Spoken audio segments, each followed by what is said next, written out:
Will have a little bit of impact to the merchant fees. We had budgeted $1,000 last year, which we haven't touched yet, but effective this coming month, that agreement will cost us $100 a month, and then that's for up to 1,500 minutes of phone time, and then 5 cents a minute after that. It's still cheaper than employing an additional clerk, so I thought it was a good idea. Any questions on that? We're good. Citations. So just if you go to the next page, I included this only because I think it's going to relate to the Justice Court monthly reporting. And I've talked, I think, the last couple of times about the UHP citations, their focus on equipment violations, kind of due to the fact that they're not requiring the safety inspections anymore. So the impact that that's had to citations for us to process is an additional 1,200 in the first 6 months of the year over 2018, which, you know, is considerable volume for us. So to say that the Justice Court is busier, yeah, that's helping us. We are a lot busier than we have been. And then, while you're there, do you know how that works? I mean, so they did away with the inspection. So you're still required to have your vehicle safe, and you're still required. It's, you know, the only thing you don't have to do is have that done for registration. Right. You know, I'm just trying to figure out how the UHP goes out, because it's them that's been charged with taking care of that, right? Right. So, yeah. So how do they know that somebody hasn't had their brakes replaced? Or Well, I think they're doing the more visible ones. Brakes. Broken windshields, I guess, and things like that. Lights, mud flaps. You know, a lot of these, you know, young people that love to like soup up their trucks and they look really great, and then UHP stops them, and all of a sudden everything's got to come off and make sure that it's compliant. Okay, that makes sense. Yeah. And of course, they could speak to it better than me. I just know that the impact to us is, you know, we're on track to do about 2,500 citations more than we did last year. And if you move into these two reports, what I did, I thought it would be interesting, even for my own information, is I took our Justice Court monthly report, ran it for the first 6 months of the year for 2019, and then for 2018. And I highlighted there, if you want to just kind of put them side by side, you can see in 2019, right along the left-hand side, charges for the state that have been filed. And, you know, you're 1,013 more moving violations in 2019 over 2018. But if you follow that all the way over to the category that says dismissed, you're going to see 1,151 dismissals. So on the moving violations, I'm going to say that's probably an increase in the number of traffic schools. Chad, don't you? I mean, that would make sense. Probably is. But the non-moving violations, I think that's where you're going to see the impact of these citations that UHP's writing. So there's basically an increase of 658 charges filed that are the non-moving violations, and approximately, you know, 400 more of those being dismissed. So what happens is the people have 14 days to come into compliance. So even though that may not necessarily be a revenue generator, and I know that we're not supposed to talk revenue, but the reality is it's just it's a lot of paperwork. Mm-hmm. So they're getting the citation, they're bringing in that they've complied, and then once that's done and it's done within the time frame allowed, then, you know, those charges are dismissed. I just wanted to point out that, and again, this just goes to how much busier I think we are this year over last year, that the revenue generated in Justice Court is up $74,000 this year over last year for the first 6 months of the year, and the amount of that's been retained by the county is $49,000. The only thing that I found, not the only thing, another thing I found interesting when I did this comparison was that possession charges are down. There's 80 less cases this year than there were in 2018 in the Justice Court. And I think Chad spoke to the district, really, right? Or is that encompassed everything? So I spoke mostly on felonies, but we have Yeah. probably seen, I think enforcement is probably driving that. Yeah. Just philosophy with the UHP and different things because of the new laws, I'm guessing. Right. Right. So just as an overview, the court's much busier this year over last year, and we're working with less full-time employees. We currently had a clerk that went out on FMLA, maternity leave. She's got a beautiful little baby boy. And that's, we're all chipping in and covering those duties and responsibilities while she's out, somewhere between 6 and 12 weeks.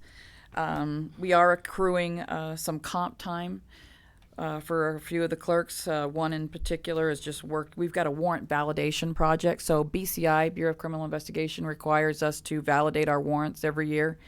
And in that effort, that's where we're accruing this this comp time, because obviously we're not paying overtime. But that's not mandatory. I think these our clerks are just conscientious. They want to make sure that they get the project done, and so that's very much appreciated.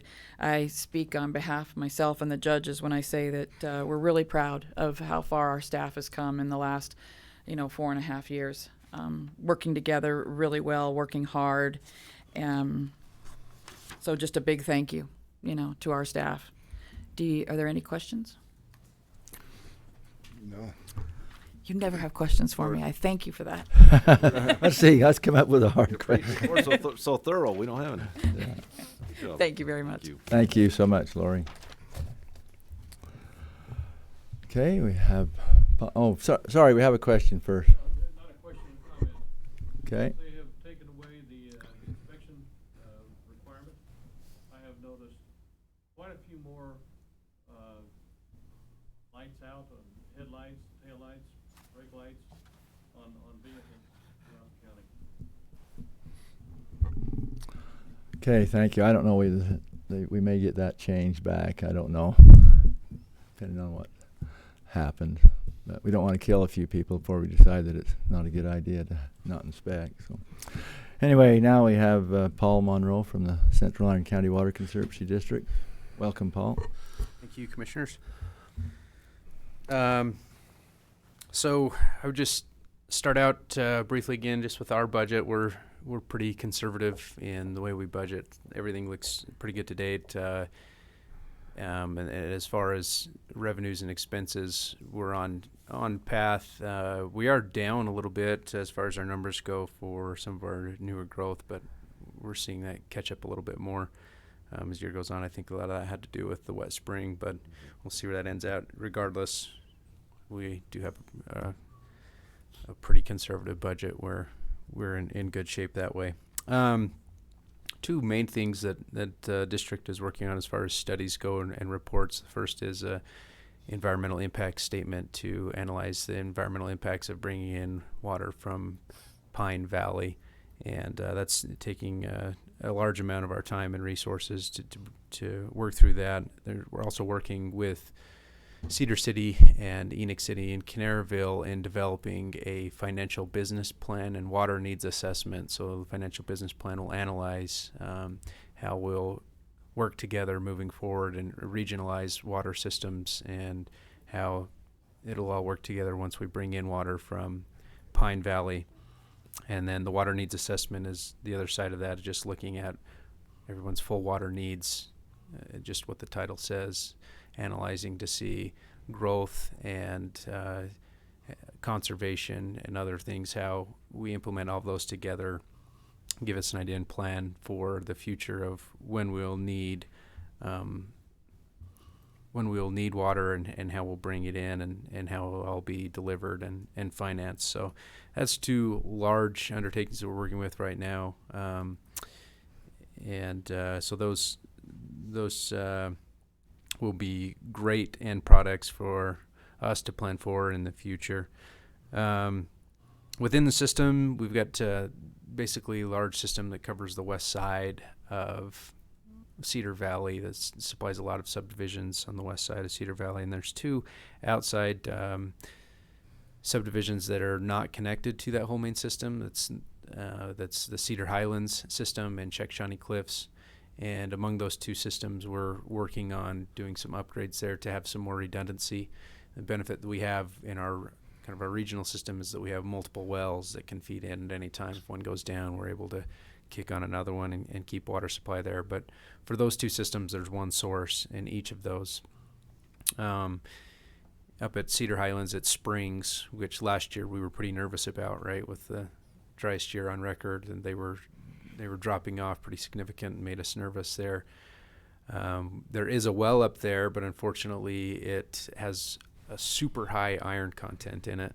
And so we've looked at different options, and it looks like the best way to remedy that is to put in probably an iron treatment within that well. There are some other landowners up there as well that have wells that we've entertained and looked at over the years to see if we could connect to them. But we're looking at that solution as well as rehabilitating the springs in Cedar Highlands, where there's what's called an ECWAG grant. It's through Rural Development of USDA that can cover up to 100% of the total cost of rehabbing those springs.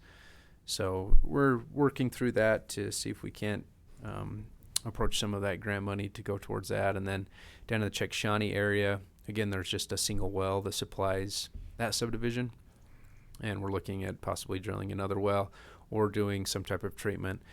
There are some significant issues down there. In fact, your building department that supplies the permits for the houses there, they now require that the houses down there are only built with plastic piping, so there can be no copper or metal piping at all in any of the houses that are built out there. So even your elbows that you have in your PEX or your plastic piping, those can't be brass or copper because there's high amounts of hard water and total dissolved solids, which are creating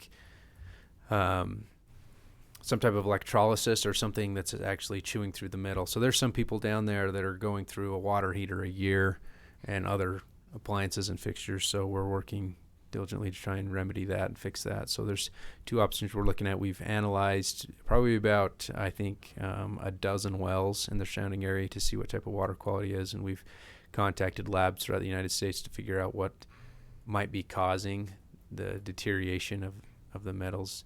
And so we're working through these issues. And then the other option, obviously, is to do reverse osmosis, which is the treatment of water, bringing it back to just 100% pure state, where there's basically nothing in it.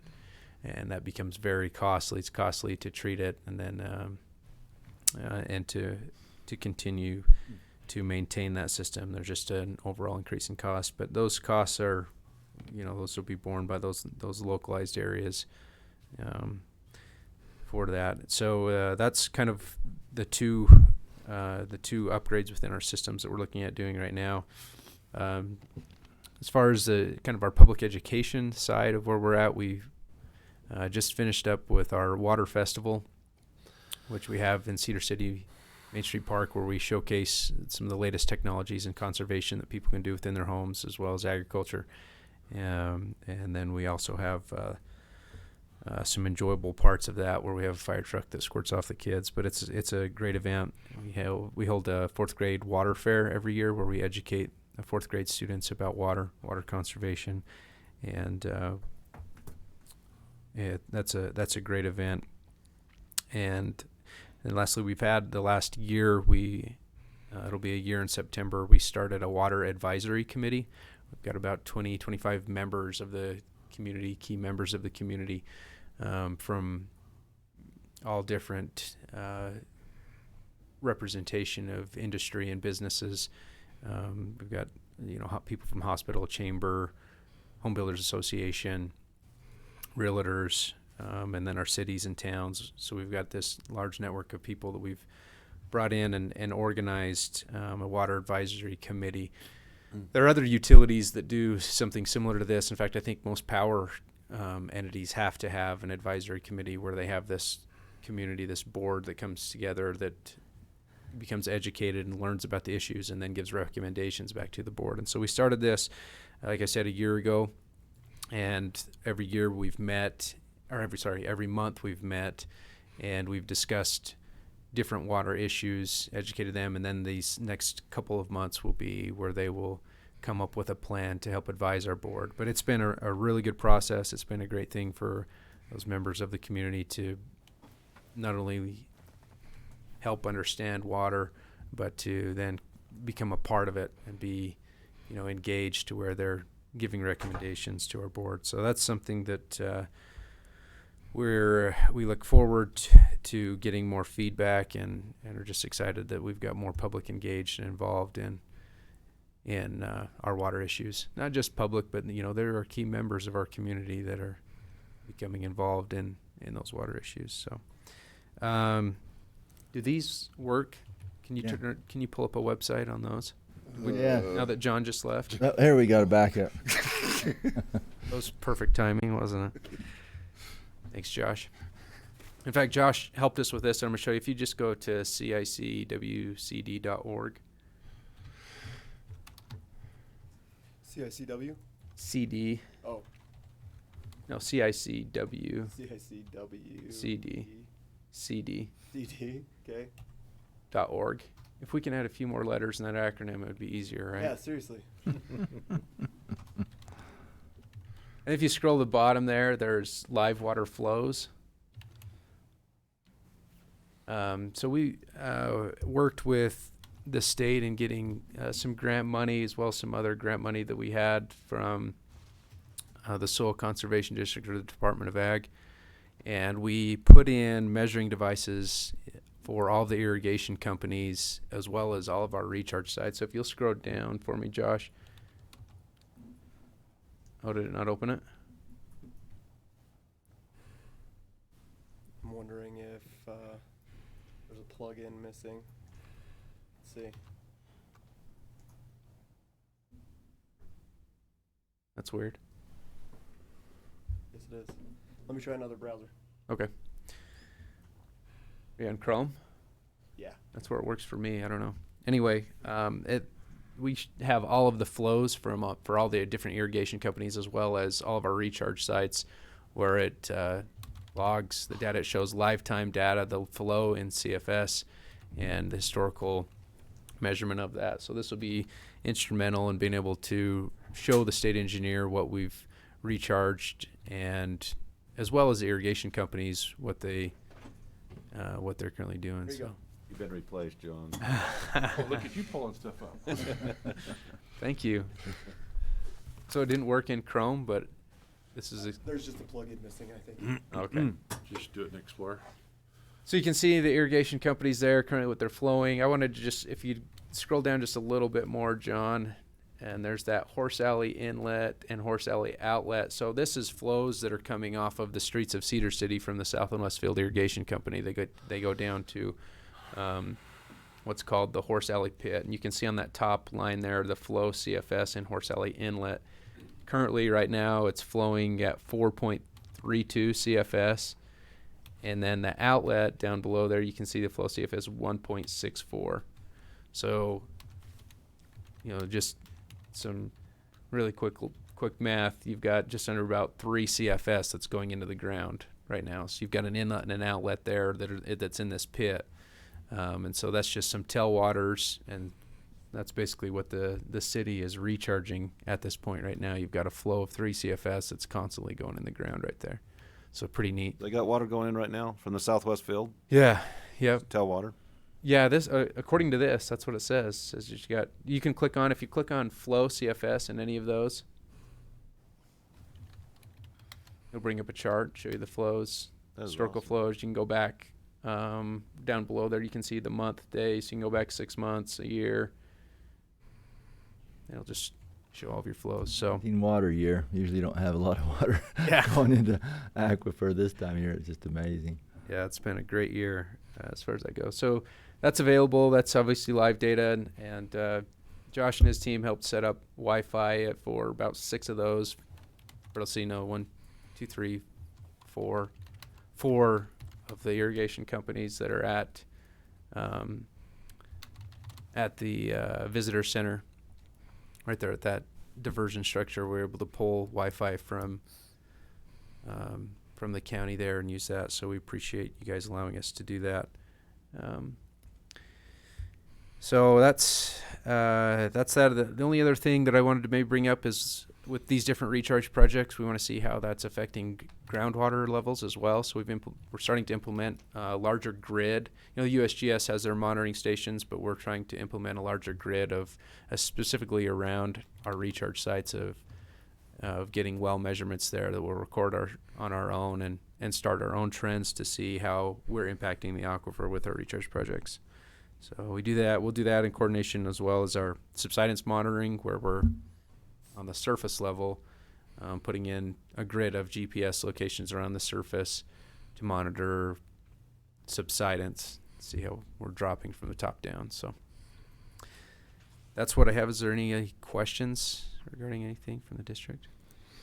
That Check Shawnee well, how soon are you looking at? You still moving forward on that? Or? Yeah, so what we've gone through and tried to keep the public highly involved. Like I said, we've monitored about another dozen wells in the area, and a lot of them aren't significantly better, except for the one that Bob Holt drilled, which is near the freeway. And ours is close to that, and just a little bit south of that one that you're looking at. Yeah, we'd look at a location that would be south of there. But we went further west as well and analyzed some wells over there, and they had significantly high TDS as well. Mm. And so it's made us nervous Further to know west, across the freeway, yeah.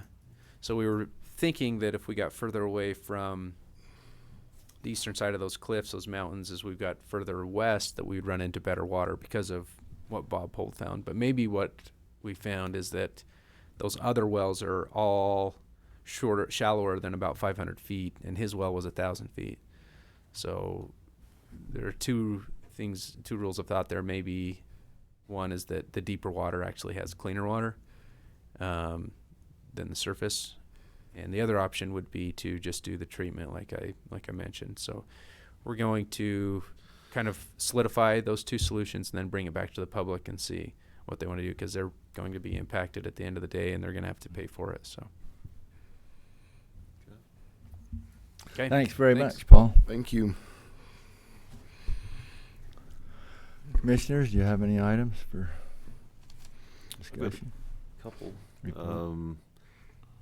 Over the weekend, we were, as commissioners, we had the privilege of having lunch with the contestants from Miss Iron County, and we enjoyed that lunch very much, and some wonderful young women competed in that. Jessica, and I don't know how to pronounce her. Is it Sahagan. Sahagan. Mm-hmm.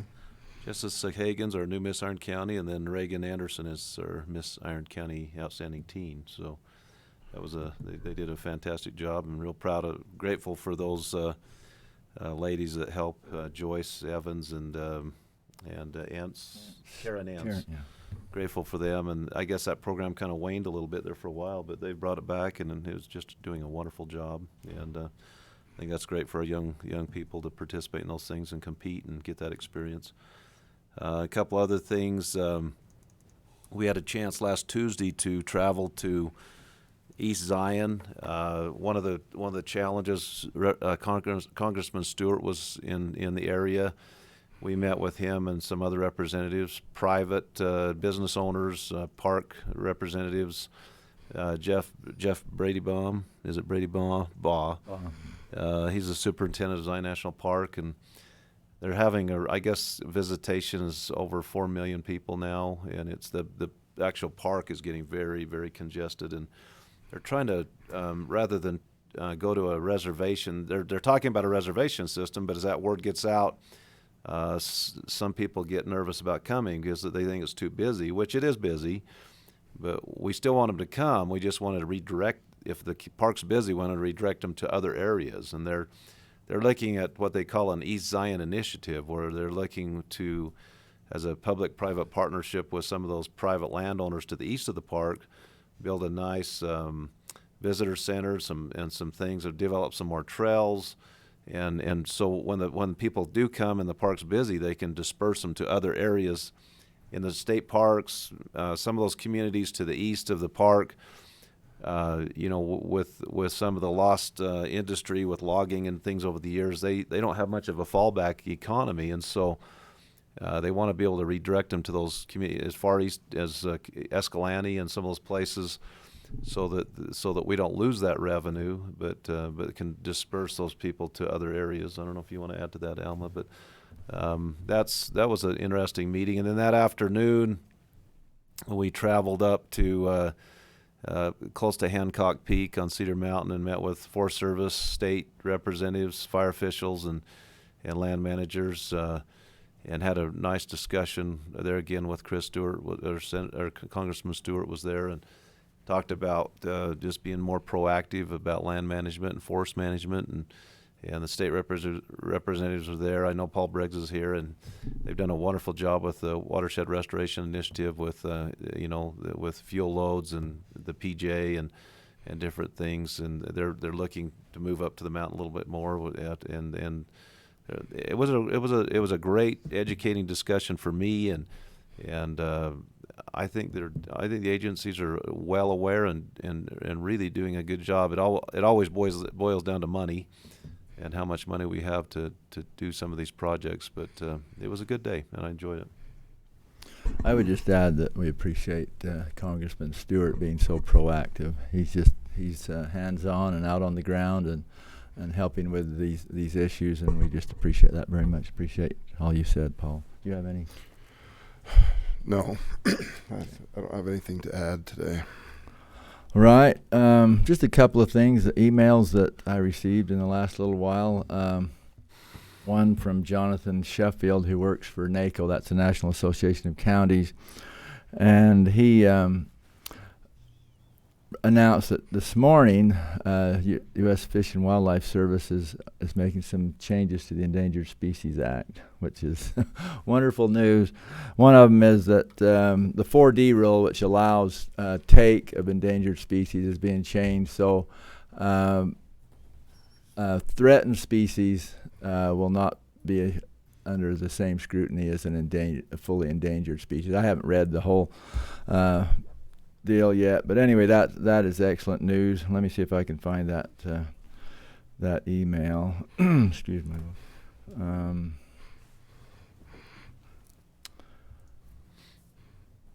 Critical habitat agencies would have to consider occupied habitat options before moving to unoccupied, to help with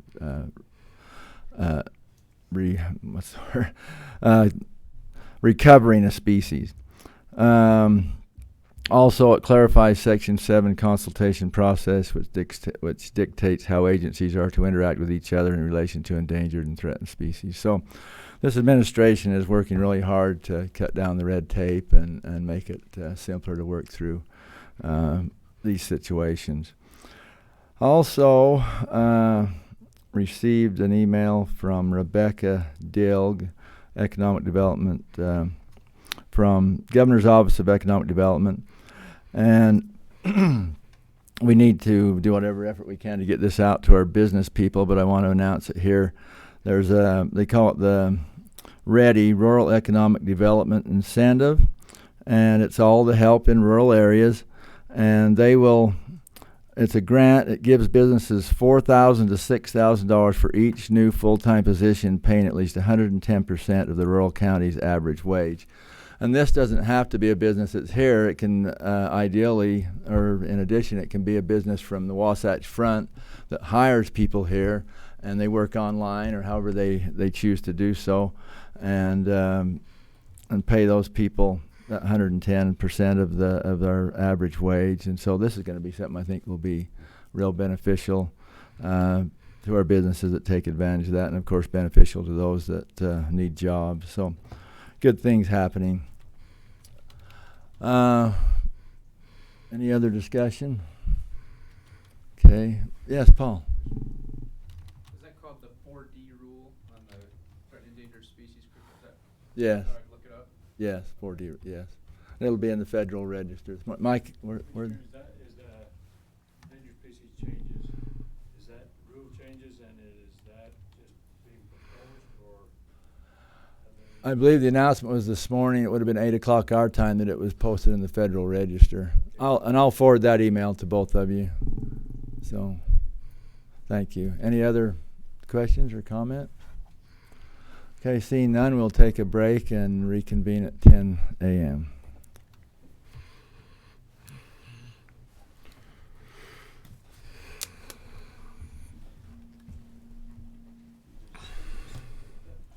Hello. Okay. Hi.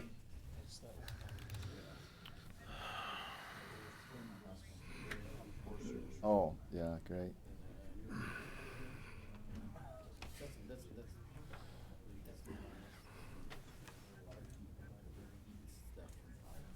Hey, Uh-huh.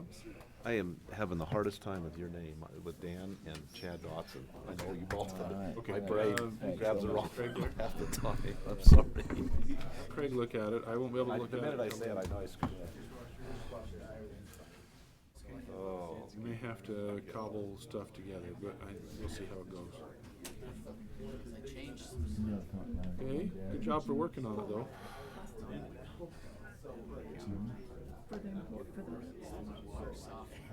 Oh, whoops. Huh?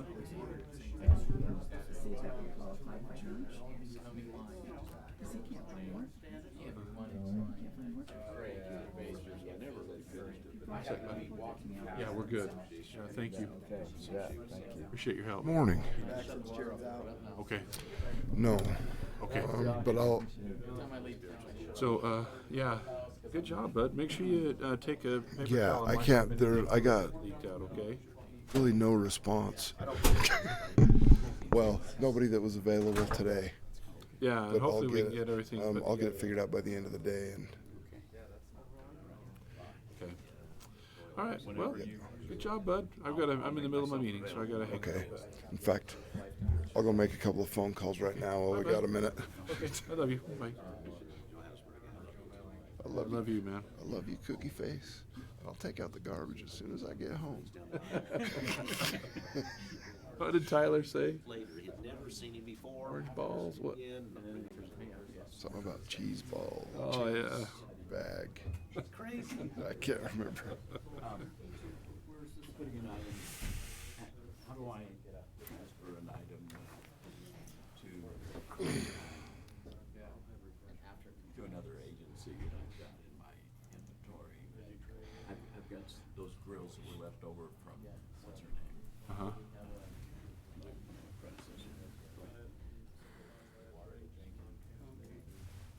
Oh.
am now. Okay. We are reconvened. Welcome back.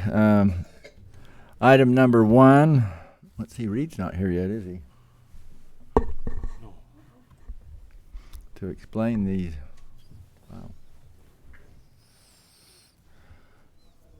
We were going to start with item number 1, but our county planner is not here for the explanation. So let's see, 1, 2, 3. So at this time we will go to item number 5, public comments. Anyone who would like to comment from the public, please come forward to the microphone and state your name.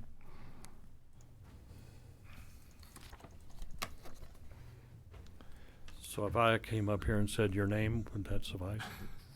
Bill Pressgrove. William Hey, Pressgrove. I already know your name. Sorry. I've been, we had a, something way back in May where there were 5 agencies that were supposed to evaluate either tax rebates or whatever for the different solar companies, et cetera, et cetera. Well, been thinking about it, and my question is, Iron County Community Development Renewal Agency. Anybody here on that? How about the Iron County Commission? Anybody here on that? How about the Iron County Unincorporated Area Service District Number 2? Anybody here on that? Well, that's 3 out of the 5 entities that are supposed to be taxing entities that are on this proposal to mitigate the taxes for these different solar panel or solar companies. Okay, what happens when the Iron County School District or the Iron County Water Conservancy District disagree with the other entities? Does their vote count? If 3 out of the 5 entities are the same 3 individuals, I don't think those same 3 individuals are going to say, well, the Iron County Community Development Renewal Agency doesn't agree with Iron County or with the County Unincorporated Service Area, because they're all 3 the same individuals. So that means that there's 3 to 2. The Iron County the School District and the Iron County Water Conservancy District. If they say no, and the vote is a majority vote, tough. They're out of luck, because the other 3 entities are all 3 the same people. That brings into question checks and balances as far as the different entities that are run by the same 3 individuals that are in the Iron County Commission as are in these several other entities. I've seen times when they adjourned as the county commission and convened as the municipal building authority, and as the municipal building authority, they proposed a bond to build the new security safety building, public safety building, and then they adjourned as the municipal building authority and reconvened as the county commission and said, we accept what the municipal building authority just did. Duh. It's the same 3 people. And the reason that they were doing it that way is because they wanted to circumvent a rule that said that the money had to be guaranteed out of the general fund from the county versus being able to pull from other funding if they needed to cover that price of debt. Can I answer that? Yes, sir. The 5 entities, it isn't done as a vote, okay? There are 5 entities that have come together to approve this and move it forward. With tax increment financing a few years ago, Brian had proposed a project, did tax increment financing, and the school district opted out of that. And there was no vote you know, if the majority rules here, any one of those taxing entities could choose to not be part of that, and that's what happened. So it's not really that way.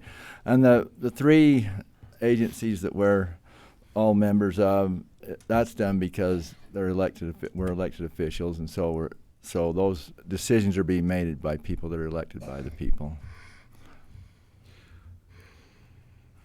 But there are no checks and balances. There are no Well- checks and balances when the same three people are on several Well, different the committees. check and balance is the vote of us three. If two vote against going But with if that. you're one entity, if you're one entity and you vote to do something and then you turn around as another entity and accept that vote, there are no checks and balances there. You're not going to say as a county commission, we don't accept what the municipal building authority just said. Because you're the same three individuals. There's no checks and balances. Well, there. if as the building authority, if two voted against it, then it would be dead there, and so then it wouldn't even So come. it would not be brought up as a vote for the county commission then, Correct. okay? So So there are the checks and balances of the vote that's put in place, the majority vote. only in the committee itself. Only in that committee itself.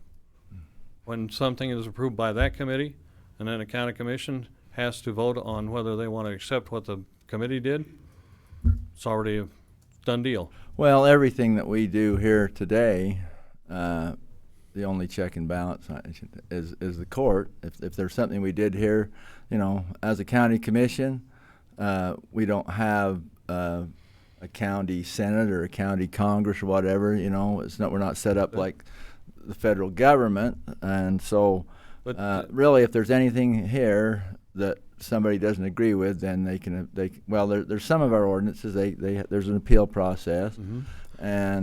and they can appeal to the court. So that's the check and balance. And the problem I have with that is if somebody appeals something to the court, then they have to pay for their lawyer, and they are paying for the county's lawyers as well. So they're paying for both sides. It's not fair. Thank you.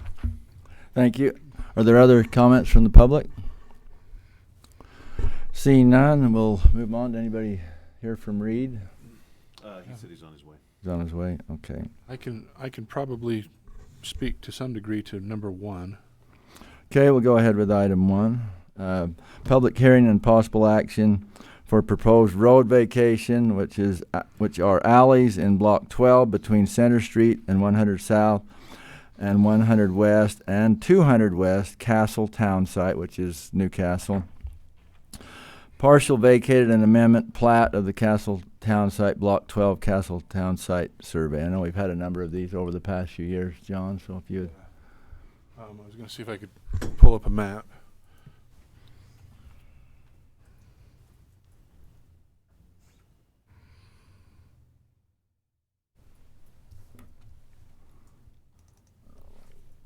See, this is Newcastle. It's Newcastle. When I read through that, I couldn't understand. Yeah, that's what it was originally named the Castle Okay. Town Site, and then I don't know exactly when it became Newcastle, but Right. It's colloquially known as Newcastle. Officially, it's Castle Town Site. Okay. If you look on the map here on the screen, what they are doing is vacating these alleyways inside that Block 12. This has been done in about 4 or 5 other blocks within Castle Town Site.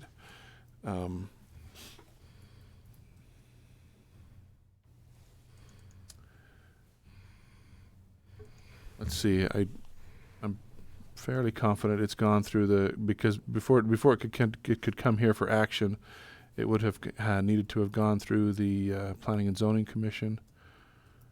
that's great. And here's Reed. Oh, perfect timing. Hi, Reed. Good morning. We're on item number 1. If you want to give us a little more explanation, we'd appreciate it. Yeah, I apologize for that. Fine. I'm glad I'm not the only one that's late sometimes. Sometimes it's hard to get away. You're aware of these. We've had them several over the last few years out in Newcastle, taking the original town site blocks they're divided up into 16-foot lots, and you can't build on them across the lot lines. This is an opportunity to eliminate that alley in the block, and it just vacates that, gives half of it to each property owner on each side. What was it for? Was it easements? Was it utility easements? Yeah, this was an access easement, Okay. but it's never been used for that in any of these blocks. They're like alleys, Okay. alleyways in between the blocks. Well, everything's in the road, so they didn't need them. So, yeah, and they've never used them, and we vacated a number of them. You know, like you can see on block 5, that one was vacated up above. There's no alleys through that one.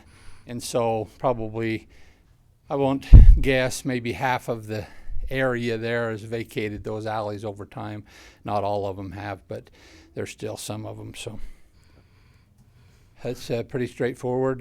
The problem is because we're vacating a dedicated easement, even though they've never been used, we had to advertise the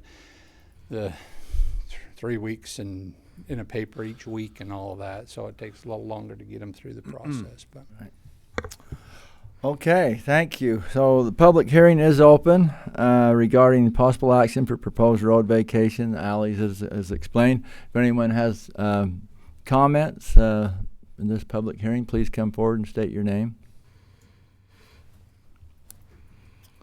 Okay, seeing none, I would entertain a motion for action on this item. I'll move to vacate the alleys in Block 12 between Center Street and 100 South and 100 West and 200 West Castle Town Site, and partial vacated amendment plat of the Castle Town Site Block 12 Castle Town Site Survey. Second. Been moved and seconded that we vacate the alleys in the Castle Town Site as explained. All in favor? Aye. Aye. Motion carried.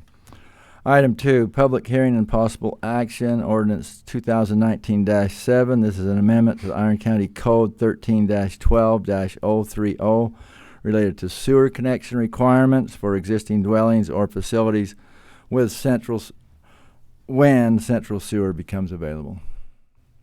Reed Erickson will also explain this before we open the public hearing. this was a request by people out in the Monte Vista subdivision, units 1 and 3, who have tried to organize their subdivision area to be able to tie on to sewer out in with the new Cedar City sewer line that's coming down 3900 West. And it is, this ordinance has been in place since 2005 when we made requirements for when existing residences and areas had a sewer line become available to them. It outlines in that section a number of different connection requirements, but this one is only related to an interest that those people felt like they could get some support in the area if we extended the requirement time for them to hook on. The previous requirement was 5 years. They had to connect within 5 years of an available sewer coming into their area for existing homes if their property was within 300 feet. They've determined that the group is interested in going through and creating similar to an assessment area, but they would do it through USDA because there's better funding available through USDA than funding it privately through their own means or having the county assist. They can get grant and lower interest rate on a loan through USDA. So they've been working through that and trying to get sewer infrastructure in all those roads, but they couldn't get the support for all of the people because several of them have just built new homes and several of them have just replaced septic systems, and so they didn't feel like they'd get their investment out of what they had just spent in a 5-year period, but felt like they could develop enough support in the area if we changed that to 10 years. And as staff, we felt like we could support that. So this ordinance is simply that. It just changes one word in that ordinance, section 13-12-030 A2E, where it just says this connection to a sewer main is required as for new construction above within 10 years instead of 5 of a new central sewer line becoming available to an existing dwelling or facility. It's just that simple. I think this makes a lot of sense. If we can get people to hook onto the sewer, if we give them a little more time, I think it's a good thing. I know Dennis sent me a text this morning, wanted me to express his gratitude for staff for working with them, and if we vote for it, they're grateful to be able to have a little more time I to think get it's that a good done. opportunity to get people connected. So, There'll be, 60 or so connections there that we wouldn't otherwise get, I think is the bottom line. So it'll be a good thing. Okay, That excellent. makes Any sense. other discussion before we open the public hearing? Okay, the public hearing is open regarding this possible action regarding ordinance 2019-7 to make that one small amendment regarding sewer connection requirements. Anyone from the public that would like to comment, please come forward. Seeing none, I would entertain a motion on this issue, on this ordinance. I would move for approval of ordinance 2019-7. It's an amendment to Iron County Code 13-12-030 related to the sewer connection requirements for existing dwellings or facilities when the central sewer becomes available. second. It's been moved and seconded that we approve ordinance 2019-7 as explained. All in favor? Aye. Aye. Motion carries. Item number 3, public hearing and possible action. Proposed zone change from commercial to residential 5, located at approximately 3245 North Bulldog Road, Cedar City, Utah. Approximately 7.07 acres within the southeast 1/4, section 22, township 35, south, range 11 west, Salt Lake Basin Meridian, Iron County, Utah. A portion of assessor's parcel number D-634-2-634-3 and all of parcels D-634-16 and D-634-6. Again, Reed Erickson, our Just give me a county second, planner, is here sorry. to Okay, I don't. explain this. I'm gonna have to close it to. This is a result of a recommendation from the Planning Commission to rezone 3 parcels of property that are along Bulldog Road where Bulldog Meats used to be. I'm familiar with that area. There were 3 lots here that part of those lots were zoned commercial just along the fronts of the lots. And so they've, since Bulldog Meat no longer operates there and it's operating as a residence, and the property to the south, I don't know if you can see it very well, but there are these 3 lots right here. Maybe the next one, John, and then Oh boy. Let me see if I can get back to it. There we go. it's this parcel and these 2, the front half of this parcel, and this parcel. Those are currently zoned commercial, and everything else around it is R5. They are currently using it as a residence, and as you're aware, residence is not a permitted use in the commercial zone.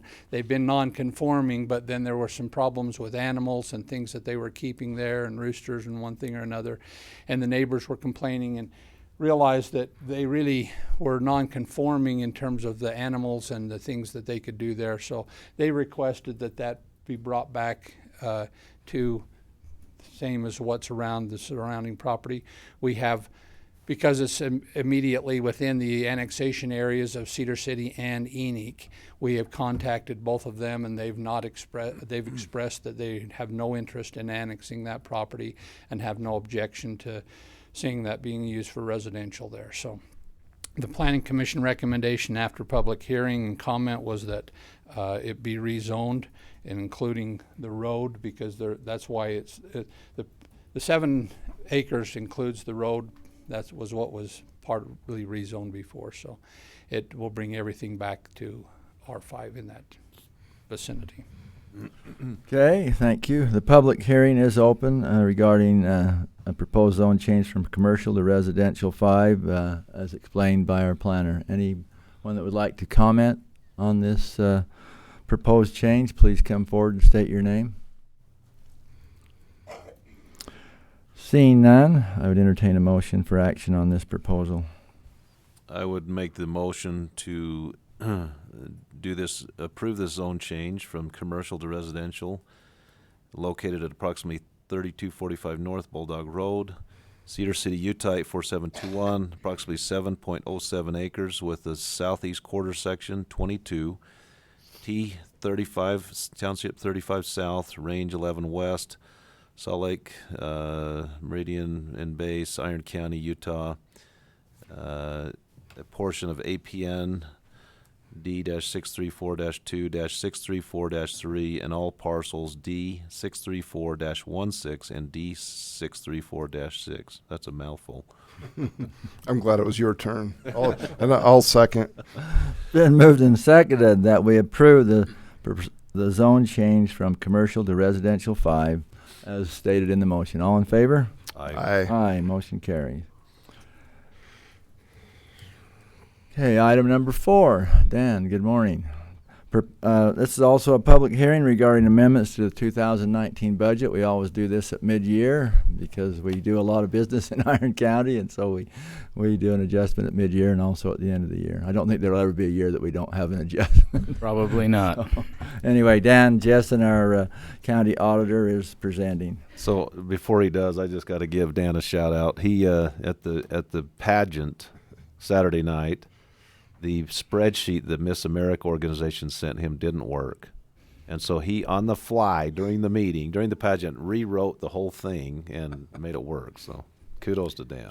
He's awesome. That's right, and I did not manipulate the outcome. We didn't have a Steve Harvey moment. That was what was important. Excellent. The most deserving one. Just as a matter of business, Commissioner... Chairman, what is your title, Alma? Chairman of the county. Chairman of the commission. I was thinking you might want to move number 7, which is the resolution to adopt the budget amendments, up just right after 4, after the public hearing. Okay, we'd be happy to do that. That way, seems a little bit more appropriate. I think some stuff got switched around at the last moment, but so typically I will have a little bit of a presentation on a budget adjustment, and I've thought a lot about it. I will go over some of the things that I find interesting. A lot of this stuff is housekeeping. A lot of it is we now finally have numbers on grants that we didn't have. Either we weren't even aware of the grant or we didn't have the numbers yet when the budget was created. For everybody's understanding, this budget gets finalized about November of the prior year. We are on a calendar year. So there's a lot that happens into December and January and February that's really going to affect what's going on with the current budget. So the overall budget change, which I'm always focused on the trees and I don't always step back and look at the forest. These budget amendments, it would seem like it would be very significant because it goes from a total budget of about $45 million up to 45.2 up to 49.6. So it seems like it's a lot of massive adjustments, and it's really not. We have a lot of the stuff going on in the capital projects fund that we've known about, we've talked about, just some of the NRCS projects. We're putting some of that into the budget, which is just grant money being spent. The Sunset assessment area is $1 million. That's now going to happen. Sale of the Fiddler's building. A lot of these things that we've talked about ad nauseum in commission meetings are now officially being added to the budget. So it looks like there's a lot of shaking and moving, but the majority of it is housekeeping. We do have some significant things that I'll mention, and then see if there's any questions. Before I get into it, I just really want to make a point for the fact that at the county, we really, really, really believe in the concept of transparency. My office is always open. If any member of the public has a question and they don't feel comfortable bringing it up in the meeting, they can come talk to me, and I will open the books if it's something I can talk about, and I will share. Not going to make them go through grandma requests and things unless it's something I really feel I need to follow the letter of the law on. We believe in transparency. I think that's the way that if the public can trust us because we're being open and transparent, then things go so much smoother. I think it's when entities try to get sneaky and pull the wool over eyes that you lose the trust, and then next thing you know, you've it's really not functioning the way it should function. So just again, any department heads, commissioners, of course, they know they can come to me. Public, my office is here. I'm an elected official. I answer to the public, so I'm always interested in just let's have a good discussion on the facts rather than try to mislead or anything like that. I think that if we did that at all levels of government, it wouldn't be in some of the pinches that we're in. So, anyways, I'll get off my high box now, and I'll get right down to the nitty gritty. Some of the interesting things we are adding. One is a grant-funded position, which has been talked about with the new 2019-2020 VOCA grant that the Sheriff's Office administers, a new Victims Advocate, which is also later here in the meeting. We're also adding a dedicated traffic patrol officer in the Sheriff's Department, which is not grant-funded, but the position should frankly not be it should be close to a wash. There will be increased revenue to help pay for that position. It's my understanding the Utah Highway Patrol has reached out and asked for some assistance from us, and this is returning to a standard we used to have. We had 2 kind of full-time traffic officers, and as times got tight in the past couple of years, from a man-to-man standpoint, as you know, we had a hard time keeping a full staff. One of those officers was pulled. So this is restoring that, but it is in a budget adjustment. Another one, since we're talking about sheriff, the search and rescue has up to this point been a single line item within the sheriff's budget. And we've had a lot of conversations, some of them in commission meetings, some of them in administration meetings. Kept our eye really close on an audit that was done of Washington County's search and rescue by the state auditor's office. And the decision was made, I believe, back in December to go ahead and incorporate the search and rescue within the county, set it aside as a department. So no longer is it a line item in the budget, and a little bit of ambiguity as far as, because there is a 501c3 financial entity that works with the search and rescue, and then there's the sheriff's office. There's been some gray area as far as who exactly owns what assets. Chain of command, I think they've always had that figured out, but who owns what and when does who own it? And we would buy stuff and give it to them, but we still wanted to hold title, and people would donate things, and so it's been a little bit vague. Anytime things are vague like that, that's where you can kind of tend to get into troubles because of a lack of good clean lines. So the decision was made to keep the 501c3 as a financial entity that can go out and get donations. People can get tax breaks for donating to that entity. They can then grant money to the Iron County Search and Rescue, which is a department within Municipal Services Fund, overseen by the sheriff. And they can grant us money. We can go buy equipment.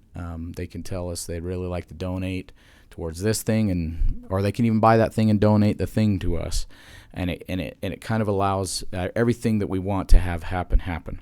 So part of that, from a budget perspective, is we're getting rid of the line item within the sheriff's department. We had $47,737 or $30 budgeted to spend in search and rescue. That's going to zero, and we have created a new search and rescue department number 4215, which is right by the sheriff, 4210. And we've added new line items: uniform allowance, travel and training, postal shipping, vehicle operations, the type of things that they're going to spend that money on. And we put that $47,730, we split it up. I worked with Lieutenant Slosser and Ken in figuring out exactly how they're going to split that money up into a functioning budget. And so that's what we've done. And so you can see those new line items. The only one that's would stand out looking different than some of our other departments is they have a dedicated ropes line item, search and rescue / ropes. They felt they wanted to keep that separate than tools and supplies and so forth. So anyways, the small equipment is a very large line item this year. That's 24,000. That's because they're getting radios, and I don't know if you guys remember having the discussion about getting them some of those new. What is it? How many megahertz radios? 800 megahertz. 800 megahertz radios, and that's only part of. This is going to be a multi-year phase in. So, anyway, so that was a big deal and a good step. What's that? Well, you can talk from here to the moon on those things. Really? I mean, they really are impressive. You can talk from here to back east. You can get down into Canara Canyon while they're doing all the rescues they do, right? You can talk from Canara Canyon to Canara Town. Which is almost as technical as getting to the moon. Which is probably more impressive than being able to talk to the East Coast. Don't jinx it. So it's exciting. It was a common sense move to do that. So from now on, we will have a new department called Search and Rescue, and we'll have Ken and Lieutenant Slosser come in on public hearings or the budget hearings to discuss it. So I'm excited about that. Excellent. Thank you. Also, there's a new with Stephanie, and she's talked about this, but they gave her additional grant dollars this year to add additional therapists, and so I've been tweaking her budget to add. It's $200,000. That's 2019's portion of additional therapists in the CJC, which is really cool. $761,000 appropriating some money for corridor preservation funds. Again, that's 2 projects you guys have already approved and talked about. The money's already been spent with Cedar Highlands acquiring some lots so that they could realign that road, and then most recently Cedar City was about $600,000 to buy that property from the railroad to preserve that corridor that goes under the freeway there. And you guys already approved that, but anyways, now it's being added to the budget, so it's a big deal. It's a big line item, so I just make sure I cover it. There's a brand new grant that is called the AARP Community Challenge Grant, which Maria just recently got $13,750 in tourism. It's 100% grant funds, no matching. I'm sure you guys have maybe heard something. Maybe whoever's over that's maybe heard something, but that's added that may not be as widely known. And I already talked about What's that to be used for? It's to be used for. Maria's back here. Oh, Maria's here. Good. Then I don't have to try to think of the vague description. Improvements for Cedar City's downtown. So it's a connection grant between the university and downtown. Isn't it like signs, Excellent. marketing, stuff like that? Benches and some signs and a bus shelter. Very good. I talked about sale of the Fiddlers Building. We're recognizing that revenue, $962,154. And at this point, it's budgeted to be put into the fund balance. We'll probably be at our end-of-year adjustment, probably changing that to an actual expense in the capital projects fund. We don't have the details right now, so it just shows that we're going to put that into fund balance. And, of course, the Sunset Subdivision Assessment project, and I think that's all that I have. But I wanted to open it up. Obviously, it's a public hearing, and public can come and make comments, and I will answer any questions. I mean, anything in the budget at all. I'm willing to shoot from the hip and answer. Dan, I sent you an email last night when I was reading through some of this, and I apologize. I didn't mean for you to answer on Sunday, but that's all good. But just looking at the interest payment on the Shakespeare amount the county contributed, where we're paying $23,000 a year in interest. You say that has to come from TRT, right? It's. Would you explain that a little more? It's 50-50. So this is for the Shakespeare, one of the new theater that was built. It was a $2 million contribution, right? I think it was about was it only 2? Yeah, it's split 50-50 from restaurant and tourism. Okay. And the money that we get in tax is what goes, and Maria's able to do her other recommended projects from her board. There's not much fund balance left. We pretty much depleted those funds to pay off the other bonds that were being paid for from TRCC at the end of 2016, which was a good move. We were able to save quite a bit of interest, but we don't have any dry powder left to do that again in this case. But it's certainly being covered by what we're doing right now. So it covers principal and interest, the TRCC and TRT? Yep. Okay, awesome. How many years of that is left? Quite a bit. It's new. Yeah, it was just...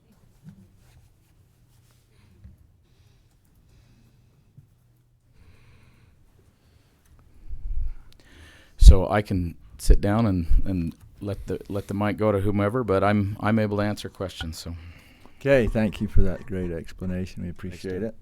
The public hearing is now open regarding amendments to the 2019 budget as presented by the county auditor. Anyone who would like to comment on this, the amendments to the budget, please come forward.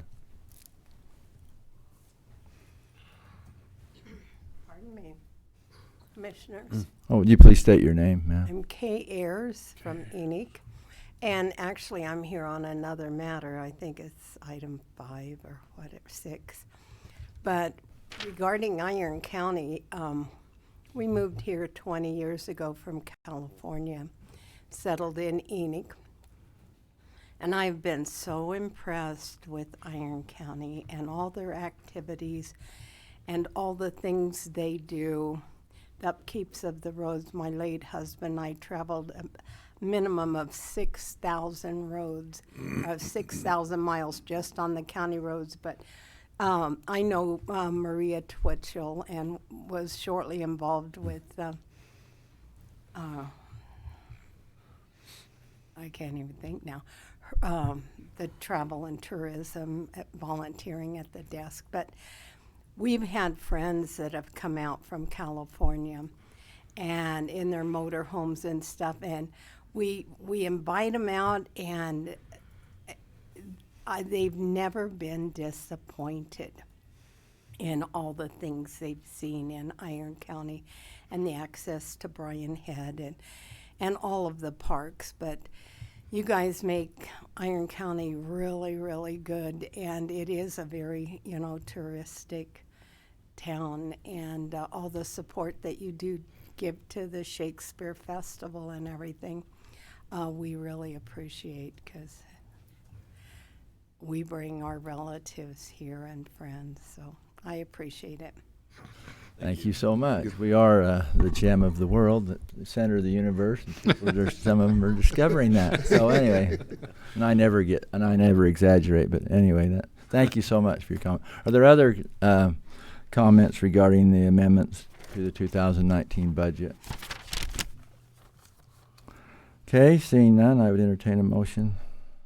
So I'll make a motion to approve the, what do we call it, the semi-annual? Let's see, just one second. Dan? Just one second. Let's see. What's the language we need to? I'm sorry, I goofed. Item number. Okay, we need to go to item number 7 because that's where we're going to adopt the budget adjustment. So Okay. I'm sorry, I goofed. Okay, we're going to skip to item 7. Okay. Resolution 2019-4 adopting the 2019 budget adjustments. I'd entertain a motion. Ready for motion there? I am, yeah, thanks. So I'll move to approve the resolution 2019-4 adopting the 2019 budget amendments that Dan Jessen, our county auditor, has reviewed with us. I'll second. It's been moved and seconded that we approve resolution 2019-4 adopting 2019 budget adjustments for mid-year. All in favor? Aye. Aye. Aye, motion carries. Thank you. We've done item 5. Now we'll go to item 6. Request for property tax forgiveness for assessor's parcel number A-840-6-14 requested by Kay Ayers. Thank you again, and my name is Kay Ayers. I live at 4511 Marshall Trail in Enoch. We bought the property and the home 20 years ago, and The gentleman that talked about the copper water pipes and the harshness of the ground to them, I can attest to that. And that's not why I'm here, but we're on a concrete slab and we had a water leak in our laundry room from the copper pipe being eaten through with a hole, and one in our back bathroom, and then the latest was in our dining room. But anyway, and that's kind of why I'm here. I have a 10-year-old son. About three and a half years after my husband passed away, we had the last flood, which was in our dining room wall, and it affected the water line clear out to the street. And my insurance paid for replacing that, but not repairing all the drywall that came in through the edge of my dining room and down the wall and then over into the family room, plus my flooring. So for 3.5 years, we lived on concrete until I could save up to the first of this year. And starting with the end of last year, I managed to pay for the repairs for my walls and then put in new flooring. When I found out about the widow's reduction, I put in for it, but a year or so it already passed. But I've sent one in at around September of this last year. And then I got a full tax thing, and I had come here, and I don't know if they didn't get my application or what, but anyway, I have, being a widow, my sole income is $18.49 a month, and it's really hard, especially with my 10-year-old son. So I'm just asking for, as they call it, the forgiveness of my taxes just for 2018. Okay, thank you. And John, will you explain? I was to the going to other say, can I commissioners? ask a couple of questions? So Definitely. you've been getting, it's called the circuit breaker, is that correct? I believe that's the name of the abatement that you've been able to receive. Yeah, for the widows, And it's been since 2012, I think so. something like that. Okay, because I just wanted to clarify kind of what's happened historically, and then for whatever reason, the application didn't make it to Christine for 2018. Okay, and now you've tried to make some payments on the 2018 taxes that Yes, were due. I did. And before, it was a complete abatement, was it not? I think pretty close, if not, yeah, Okay. When you say before. because of my before when? income level. So from 2012 until 2017, off and on? No, it was before that. I don't want to misspeak. Year, and then it's been consistent for a few years, and then in 18 we didn't get an application, and the deadline's passed. So we can't go back after the deadline and apply the program. Right. Taxes can be forgiven or not, but that's really the only other option. That's what, So basically, there's a history of the circuit breaker abatement, which completely abated your taxes, right? There was no tax owing after the circuit breaker. Correct. Yeah. And for whatever reason, the application didn't make it in for 18, Right. but it's too late to apply for the circuit breaker because the deadline is passed. So the only option at this point is to ask for forgiveness of those taxes that would likely have otherwise been abated.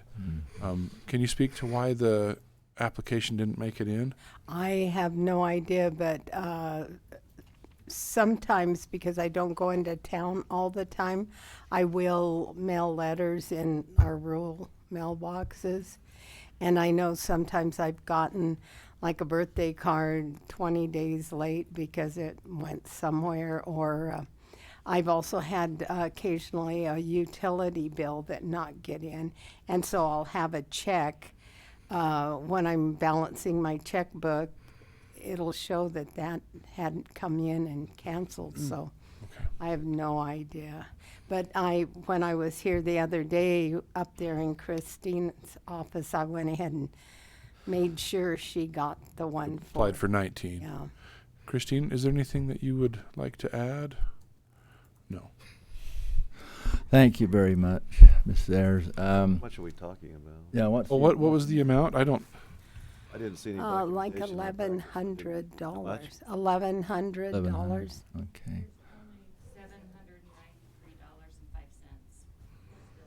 Owing Okay. because So again, some you've was paid paid. some. Some was paid. Yes, so, okay. How much has she paid? Do you have that right there, Nicole? 400. She's working on it. I believe 280. 280. Yeah. Okay. About 280. Okay. All right. Well, we don't like to have to do this, I but I don't like and, having and to we be up but here. with the history, we don't want to set any kind of precedent. But with the history you have of receiving this, I would definitely recommend to forgive the taxes in this situation. I'd entertain a motion, which, unless there's other discussion before. No, I think in this case where there's a history of an abatement and especially once that abatement was not applied this year, that you made efforts to try and pay that. That's very commendable. We don't see that very often, so thank you. Oh, what- So I would move for approval tax forgiveness for APN A-840-6-14, the physical address of 4511 Marshall Trail, Enoch, Utah 84721, and that forgiveness in the amount of $793.05. Second that. It's been moved and seconded that we approve the property tax forgiveness as explained in the motion. All in favor? Aye. Aye. Motion carries. Thank you so much. Thank I you so much for Thank being you. here.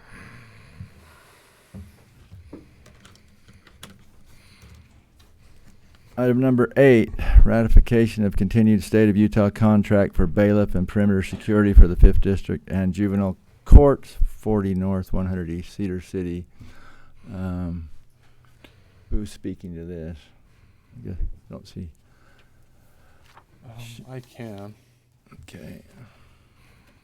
I think it's pretty cut and dried. We have the let's see. I think it's the typical annual renewal. Let's see. Takes a minute to scroll through all the. Do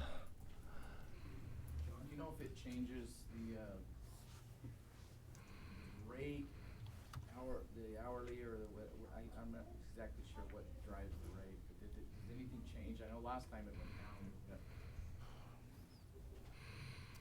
I don't know off the top of my head. I wish we had Sheriff or Lieutenant Schlosser here for explanation, but I about to get there. Okay, bailiff security contract hourly rate $27.83, contract amount $40,182, 1,444 hours allotted. It's on the first page of that item. Perimeter security 2,068 hours allotted. Hourly rate the same, $27.83 for a contract amount of $57,555. The total is $97,737. But I'm sorry, Dan, we can't answer the question. Yeah, and I'm not sure how that compares to previous years. Is this time sensitive? I mean, is this something we could table until one of them's here to go through it, or is this that big a deal? Is it? So this is Actually, I know why they're not here. If you notice, I've already signed this. We approved this in our last meeting. This is just ratification. okay. What is it? Okay. Yeah, so I'm not sure why we didn't get. Yeah, it does say that ratification of continue. Okay, Oh, so there we we did go. approve this Alright. in the last meeting, and this is monies that we received from the state. So, I was going to So say, we this looks just need- familiar. yeah. So we just need a motion to ratify. 'Cause it's already been sent to them, and so. Well, I'll go ahead and make a motion to ratify the continued state of Utah contract for bailiff and perimeter security for the 5th District and Juvenile Courts, 40 North, 100 East, Cedar City, Utah. Second. It's been moved and seconded that we approve, or that we ratify the contract for continued State of Utah contract for bailiff and perimeter security. All in favor? Aye. Aye. Motion carried. Yeah, it was indeed time sensitive. That's why we went ahead with it and then Yeah. ratify now. I didn't so. know that either, so. Sorry.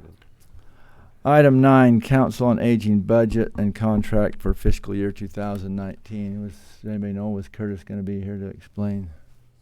I don't think he will be.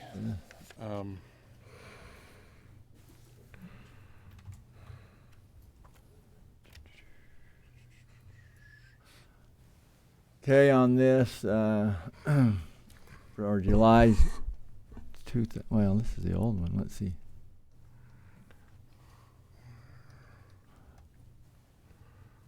This is the one that ends June 30th, 2019. So that's not correct. Why? Unless... I was looking at that last night and I thought that was odd. Date. Is there another one down further that I maybe? John, or why don't you have Jeannie, if you can, get Curtis on the phone, and we could get an explanation, and then If or you whoever. if you scroll down in your packet, you can see the more current one. That's Or what is I it? thought Okay. last night I saw. So is he showing last year's? Yeah, I think compared to for this year? reference. Okay, excellent. Okay, contract numbers, Iron County fiscal year 2020. Okay. So it went from 285, 723 in their last fiscal year to 292, 064 for this fiscal year. Okay, as I was going through this morning, I was wondering why everything was kind of duplicated, so obviously I didn't look at it close enough. What was the figure? 290? 292, 064. There. Let me just verify that, though, because I'm looking for a signature page and not seeing it.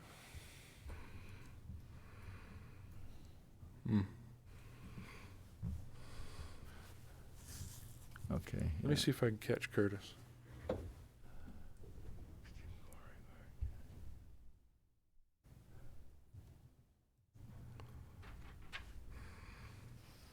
So these are monies we received from the AOG.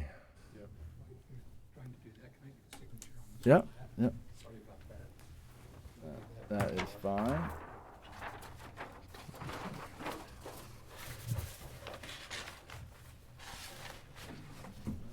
Hey, Curtis, how are you?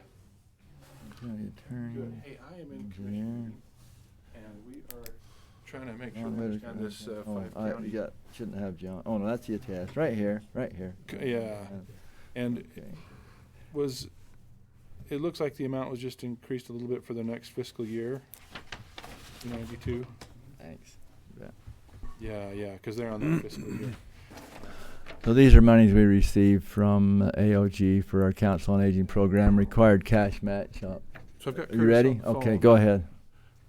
Uh, Can you put him on speaker? Or? yeah, you mind if we put you on speaker and you'll be, okay, hang on. Okay, you're on.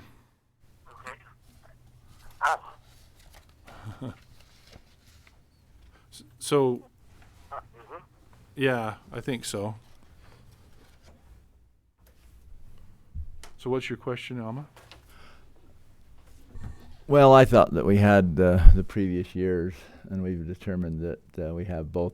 We have both of them here. So anyway, Curtis, if you just want to explain any changes, it's increased by about $7,000. If you just want to give a cursory explanation of the budget and anything you'd like to add.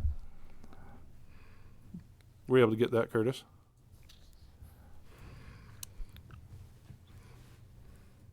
Still there? So what they're hoping for is just a quick explanation as to what the difference in the budget was, and just a little bit of as to why the increase happened. And I'll see if I can put you back on speaker. Oh, okay. The increase in what it is, it's to our advantage. I think as I recall, it was about an extra $30,000. And what that means is that they have receiving that, they get it both through the federal government and state government funding, and it went up a little bit. In order for us to do that, then we have to meet more obligation, like more phone calls, more visits, meals and things like that. We've always met our quota to get the full amount. And so basically, that's my understanding is that they just have the extra money and it's kind of called out to all the 5 counties, and that was our share. It's kind of depending, again, where they derive at it in the equation, depending on the percentage of what we do, how many people we have coming to the center, how many of our bills we service, and all the people that come into the center. Every little thing counts toward all that as we pull that money down each month. And so that means we just have to kind of kick up the ante a little bit, but I don't think we'll have any problem doing that. Okay, I got most of that. Thank you, Curtis. The main concern was that we had the wrong contract, that we've got the right one, so I think we're good. Okay, perfect. All right, I think that's what the commission needed. Thanks, Curtis. Talk to you later. Any further discussion on this? No. Seeing none, I would entertain a motion. I would move to approve the Council on Aging budget and contract for fiscal year 2019. Is that supposed to? That should be 2020. That should be 20, shouldn't it? Is that in there wrong? Yeah. Item number 9 says for fiscal year 2019. Shouldn't it be 2020? Or is it how does that date work, Dan? Does it go, is there a calendar? State is on July to June, so yeah, and we're on. Technically, part of it is fiscal year 19. Should we amend it to 2019 to 2020 -2020? Yeah. Is that what it should read? I believe it says that. Right? Can we do that? Can we make that change? Well, yeah, we've got it wrong on the agenda, but the see right here, contract Iron County fiscal year 2020. That's what I said. So the actual contract does delineate that. So I Chad, think we're fine. It says fiscal year 19, but it doesn't say 1920. Do you think that's enough of a sticking point to? I don't, but okay. If there's anybody here, I guess that has an issue. I think the intent's fairly just clear. Note that in your motion. Okay. Okay. So move for approval for the Council on Aging budget and contract for fiscal year 2019-2020, and that is in the amount of $292,000. $292,064. I'll second that. Been moved and seconded that we approve the Council on Aging budget and contract for fiscal year 2020 in the amount of $292,064. All in favor? Aye. Aye. Aye. Motion carried. Item 10, discussion and request policy approval to roll into Treasurer's office upon balance of Board of Equalization adjustments prior to formal commission approval. That's a mouthful. Presented by Carrie Christiansen. Good morning, Carrie. Good morning. This is just kind of an informal request because we run into time constraints to push our tax roll into the treasurer's office in a timely manner before so she can meet her statute limitations for printing the bills. So this year, our scheduled first commission agenda meeting is going to be the 14th of October, and if I wait that long, she won't meet her statutory deadline to push her or send her bills out to print. A number of things have to happen after I push into her. She's got to attach special stuff from the clerk's office that will delay that process. And so we just want your permission to roll into her so we can pre-balance, and she can do her attachments before your formal commission approval of our Board of Equalization. We'd just like to change the policy so that every year, once we get the roll balanced, all the Board of Equalization stuff is done. See, the reason it's important is because technically the Board of Equalization stuff is not official until you guys review it and accept it. But this is a problem most years, and from what Nicole, she's asked a lot of the other county at our treasurers things. Rarely do counties go through that official process before we roll it into the treasurer. So, well, I just say send us the list of all the adjustments that are done Nothing's going to change as far as what I provide prior. to you. And It's just the way, the timeliness of how that's provided to you. I may have hearings in the first part of October, which prevent me from, and then I have to do entry work, and after I do my entry work, Christine's got to post her abatements and balance before the tax roll can ever be generated. And so there's lots of steps between when I actually post and balance my Board of Equalization. Christine does her abatements and balances her abatements, and then I go, and then it comes back to me, and I calculate and transfer the tax roll into the treasurer's office.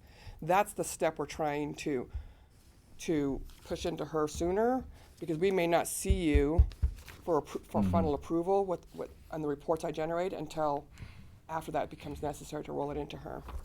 We delay then. so what if they have a concern and they want to change something? That we can individually change accounts and roll those accounts into her individually. So it doesn't stop you guys, as you guys are technically the board. My office is the clerk, and Carrie is the clerk. So say for instance, there was an issue with on my spreadsheet you wanted to discuss or decline the approval of one of the accounts that were in there.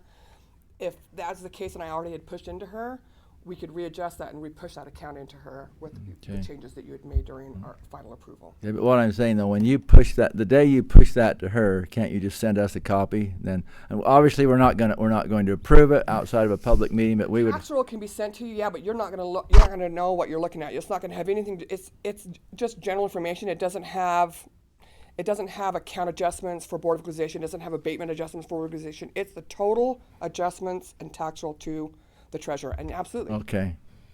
It's going to be general. It's going to be, say, District 1, this is the tax calculated amount, and that's what gets posted to her. It's going to be just a general report, but absolutely.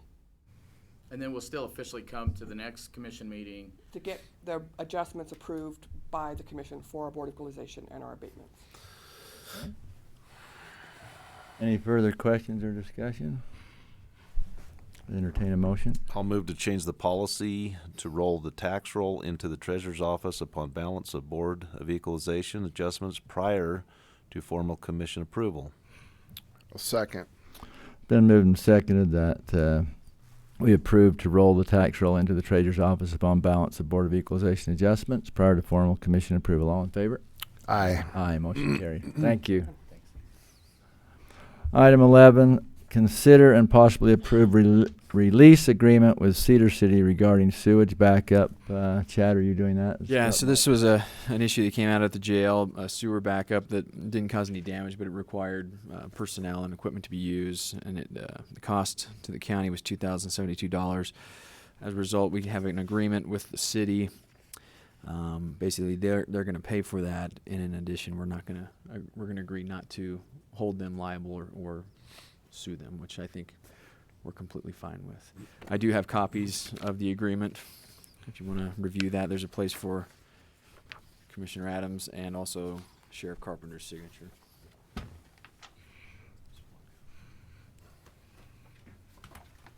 Thank you.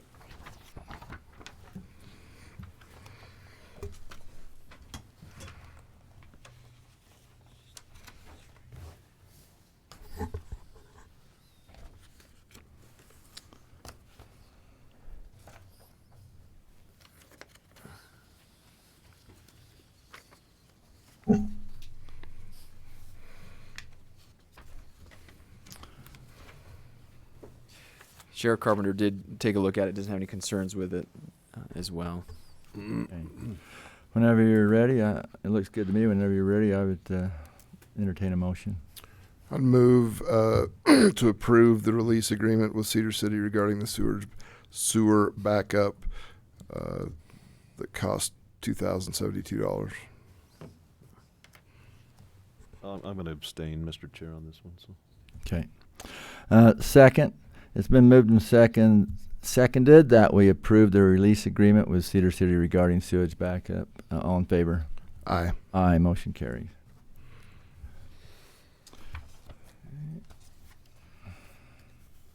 John, this needs to be notarized, so Okay. I'll go ahead and sign it if you're good with that. You can notarize it.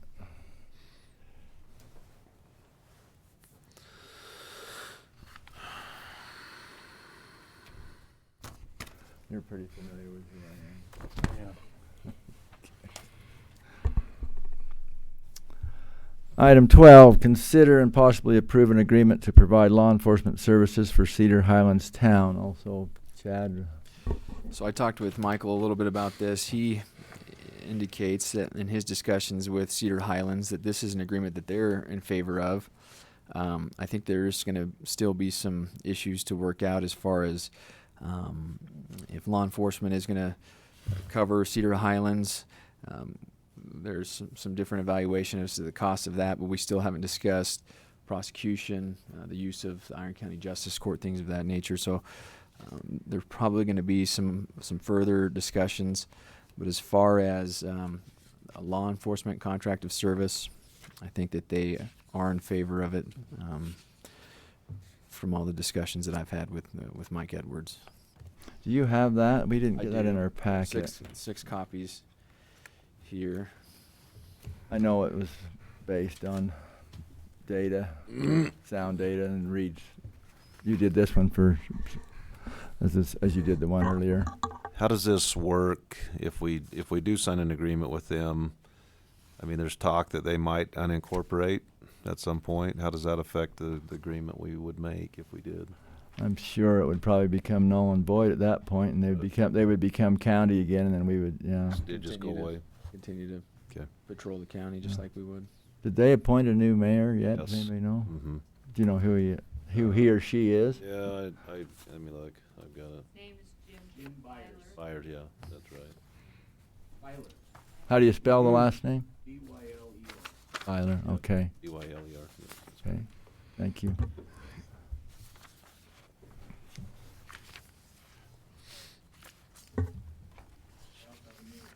Treasurer and clerk. Did their previous ones resign, or did they not have a previous treasurer and clerk? At the brand new July 1st, first day of the budget, there was no money in the old clerk, the old treasurer was let go. New ones are leave strictly volunteer.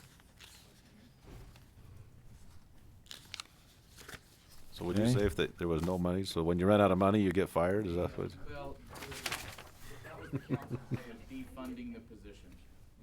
I see, okay. They dropped the legal budget and the admin budget to zero.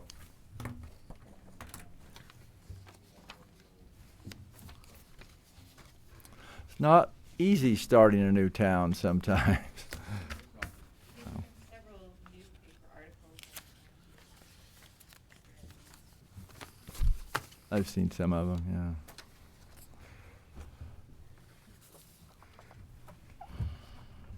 Thank you, sir. Okay, this has scope of services, payment for services in the amount of, let's see, town will provide payment by January 15th for each calendar year. It is anticipated that this agreement will finalize July 2019. Therefore, town will pay county $14,732.50, which is half the total amount determined for 2019. So the full, and that's all we'll approve now. The full contract is about 29,000 plus. As I said before, this is based on studies, comprehensive studies that our planner did to the actual cost to the county of doing the service.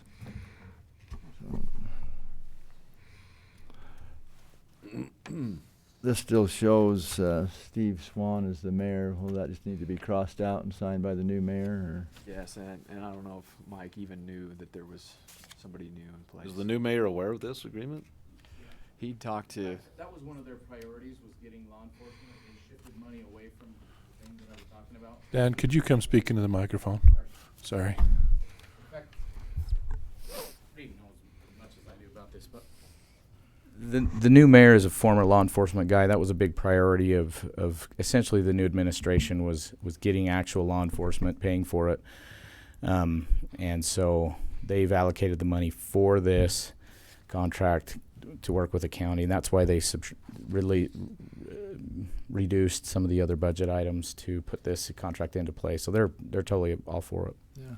1 or 2 meetings ago, it may have been Jim, but it was some resident of Cedar Highlands that came in and during public comment period said that they absolutely wanted to pay Yeah, it was Jim, I contract. believe. Yep. So they said they absolutely wanted to contract with the county. And he's kind of become a and he's a good guy, but for the record, it's kind of funny. He was voted into place. He wasn't even in the meeting. They put him in and installed him as the new mayor. He was out of town, so he's been kind of put in that job, and like some people, sometimes we get put into a calling or job that we may not ask for, but he may not be the hero that they need, but he's the hero. No, I'm teasing.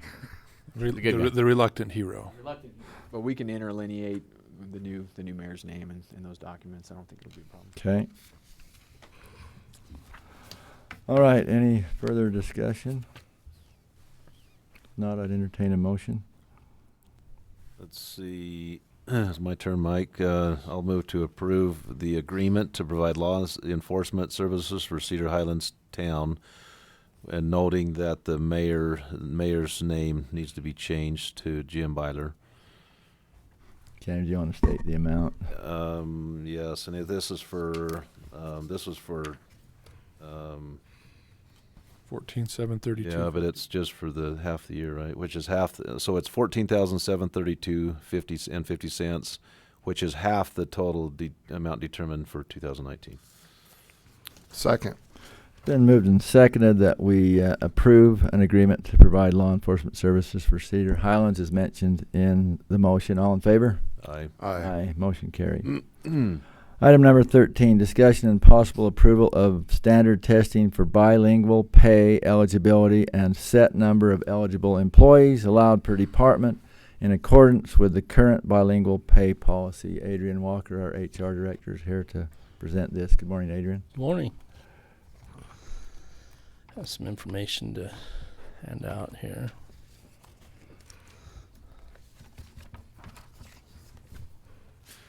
Thank you.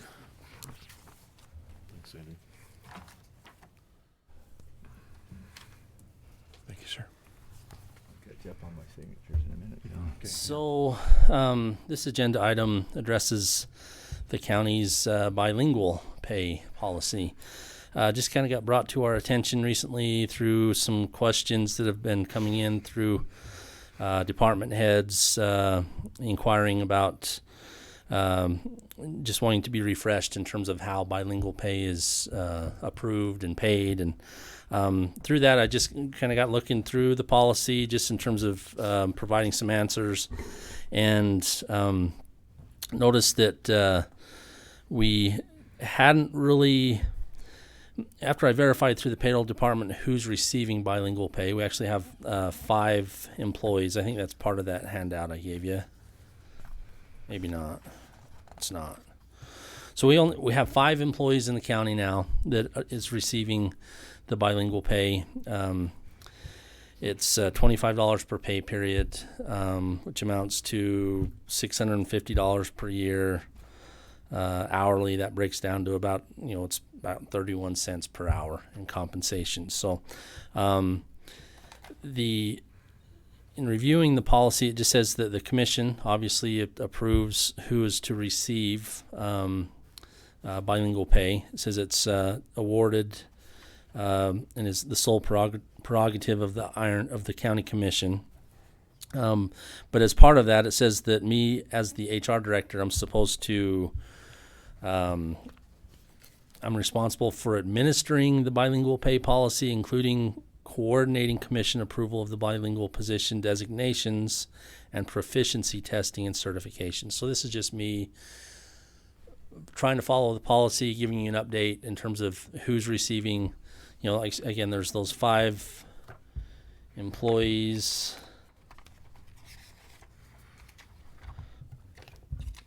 And I don't know where There's 7 listed here on one sheet of the handout you gave us. Oh, actually it is. It's, that is included in that handout. I'm sorry. And I misspoke. There is I was thinking there was 5 in one department. That got me crossed up a little bit. But so yeah, those are the 7 employees that are currently receiving it.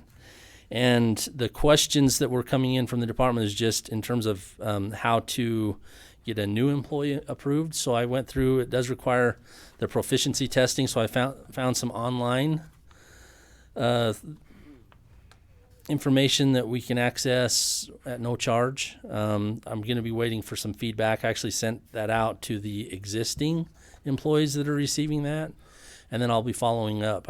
Just to see, without me being bilingual myself, I'll be relying on them just in terms of some feedback to see if it's effective or if it's, if there's any concerns there that come back from, and it might be something I can check with John on too, because I know that I can use your language skills, right? So I have a question on that. So bilingual, I mean, what if somebody spoke Mandarin? I mean, how do we delineate? That's not going to do us a whole lot of good in Iron County. Right. Yeah. So in that one of those highlighted parts that I handed, you'll see that very first part. It says it has to be a group that constitutes at least 5% of the residents. Okay. But then it gives us a little bit of leeway where it says additional languages will be considered on a case-by-case basis. So if there's specifically a need, then we can address that on case-by-case. But it's my understanding right now it's really all of the bilingual pay right now is for Spanish-speaking employees. Okay. Again, with that. So the testing, I couldn't find anything in the employees' files where there was, proficiency testing done. So that's why I've reached out, and we're just kind of crossing the T's, dotting the I's.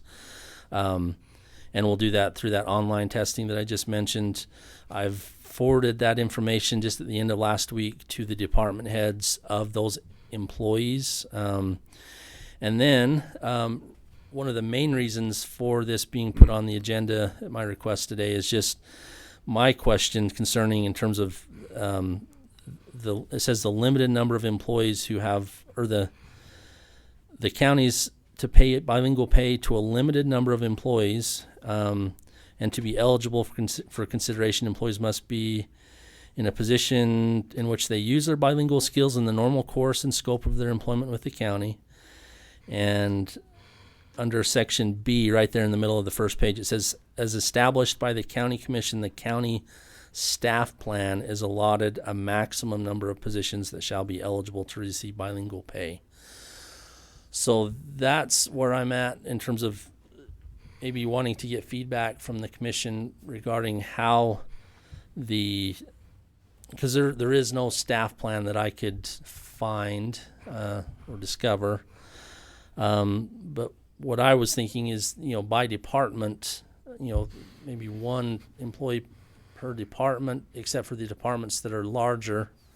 I was thinking maybe one bilingual for every 10 employees, which, that would allow about 5 bilingual employees for the sheriff's office on the patrol side, 5 in corrections, 2 in the assessor's office. But again, that's just a starting point, just kind of throwing that out there as a recommendation, or maybe there's something that's already in place that you might remember, Commissioner Adams, or... It seemed like we just kind of appointed as needed. We had department head, John, correct me if I'm wrong, we had a couple of department heads come in and apprise us of the need, and they delineated or identified the people they had in their office that were bilingual, and I think we just kind of did it department by department. Right. But that may be wrong.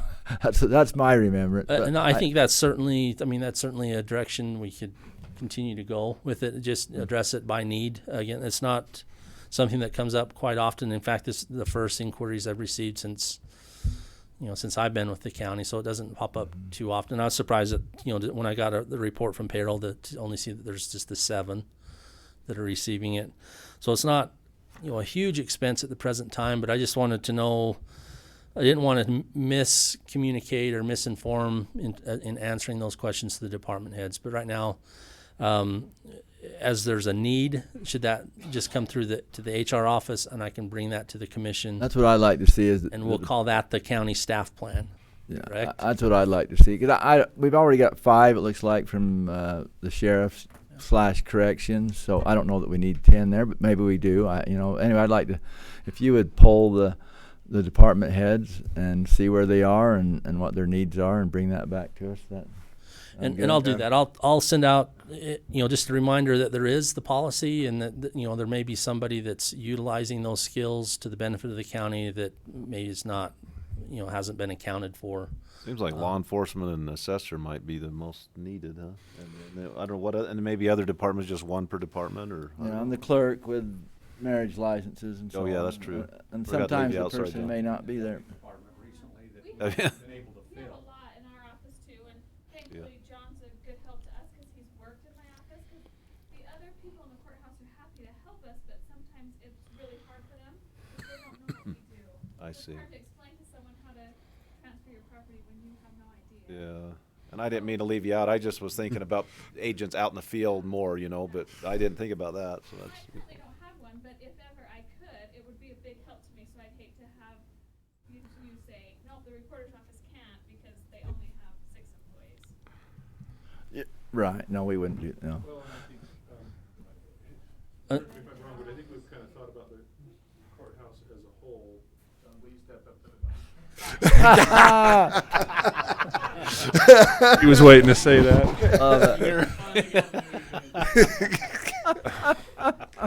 If I can gather my thoughts after that one. No, I think up until now what we've done is kept the courthouse at 2. And correct me if I'm wrong, but I believe it's Exilda and myself. Is there any others that we know of?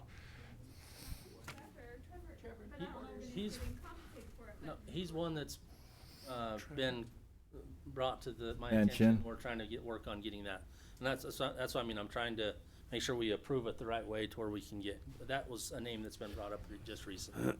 And he and Trevor's here and out in the field, so So anyway, I think just go through the procedure we mentioned with the department heads and see where the need is and the availability of bilingual speakers. And I didn't want to handcuff any departments. Like I say, I was saying 1 per department. Even if there's a department like mine, there's only 2 of us. But if there's one of us that qualified, then just because we don't have 10 employees, I wasn't saying that. So, but then and then Cindy, the county assessor, she brought up in talking with her about this policy. She brought up the fact that they're in the field a lot, and in her, she's in a position where if she had more employees, she wouldn't want to cap that at 2. She would want the option to utilize more because it's something that they're more frequently involved in, just like, law enforcement and things like that, to where, so again, I'm totally supportive of the, if we just address it by need and we don't have to, attach a specific number, we'll just, on occasion, I'll just bring the request to the commission and we'll go from there.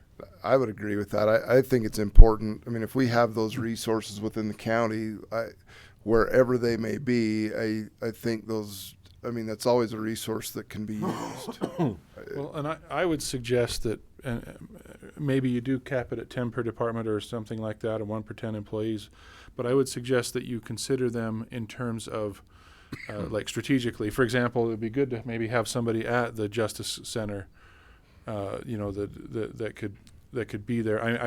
I've tried to help over the phone on occasion, or and then so we have a couple here at the courthouse. Obviously law enforcement's a lot more interactions, so I think maybe think strategically about. Granted, you take them as they come, as far as employees that have those skills, but be strategic about where they're placed or where they might be available. Do we have anyone in the Justice Center that's bilingual? Mike Worthen helps us out a little bit, but he's not very good. He went on a Spanish-speaking mission. Okay. Well,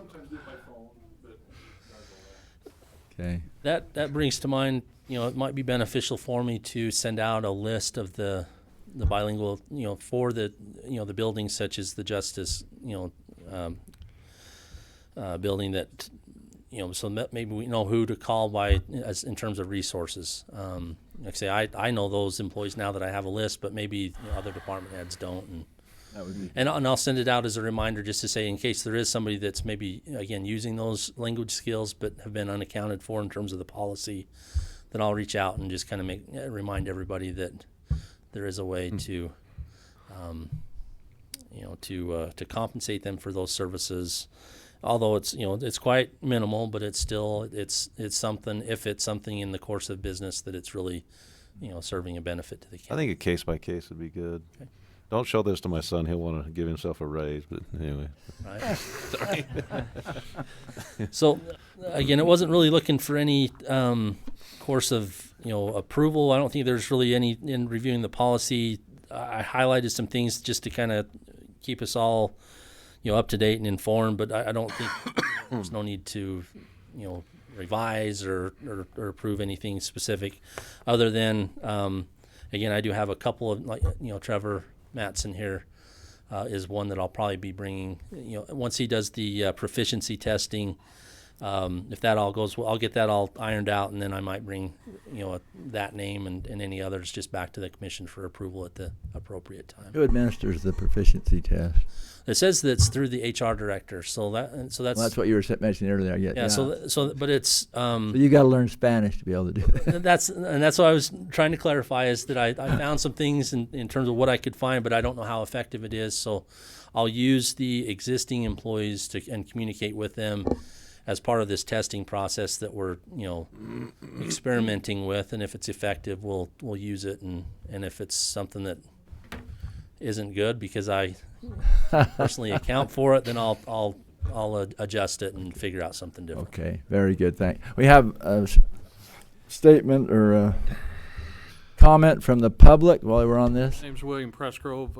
As a bilingual individual that had to take proficiency tests in the military in order to receive bilingual pay, be careful of the proficiency that you're looking for, because the test that I had to take as an air traffic controller didn't apply to air traffic control. It applied to ambassadors and embassy personnel, so the vocabulary was different. In each of your departments, that vocabulary is going to be different, so the proficiency test that they take should be Makes sense. commensurate with their department. And that's a very good point. Thank you. I had some of the same concerns just in terms of when I'm looking at that. I just want to make sure it's applicable to what we're doing, and I'll shoot that over to you, John. I'd be interested to get your input on it too. First time I interpreted for Judge Adams before he retired, I used the word, instead of jail, I used the word dungeon. And the defendant's eyes got really big. So there is something to be said for we got rid of our dungeon a couple of years ago. Well, thanks for bringing that forward and for clarification. I appreciate that. Yes, thank you. All right, moving on to the next one is actually regarding the sick leave policy, and have some. Yeah, item 14, discussion and possible approval of section 29 amended / updated sick leave policy. Thank you. so we're gonna come on 13. We're gonna have him come back with something to propose later after you kind of. We did. Yeah. So, Are we gonna, or should we? I'll just come with a name if there's somebody that needs to be approved and added to the list. That's the way. We'll So just really do you're those not on a looking to change case by policy? case basis. We won't prove anything today. We'll just do those case by case. Is that, Mr. Chair? Is that what we're thinking? I think we need a motion to that effect. You're not looking to change policy then? No. But I was looking for. I think it's broad enough. I was looking for your interpretation of that. So, and I think it's broad enough to where I just wanted to know in terms of how they wanted to approve that. And I think if we just say case by case, And that, and the other question was regarding the staff plan. I was wondering if anybody remember anything associated with a particular staff, because I couldn't find anything in my office that. Having been involved with it, there really wasn't. So from a public meeting standpoint, I think, would you feel comfortable with just saying no action was taken?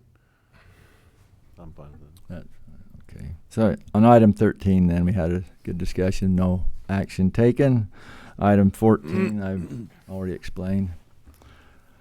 Thank you.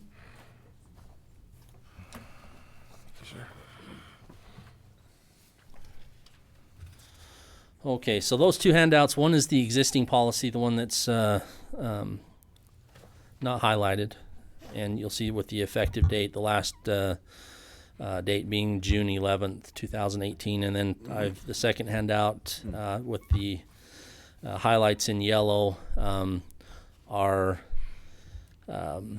proposed revisions to the sick leave policy. The highlighted areas are just any change or in wording or addition was highlighted. So the main changes being in those two paragraphs listed on the first page, and then you'll see in the remainder of the pages just very sporadic, just occasional highlighted words that were additions and one correction. That last highlighted on the first page was just a correction, grammatical correction.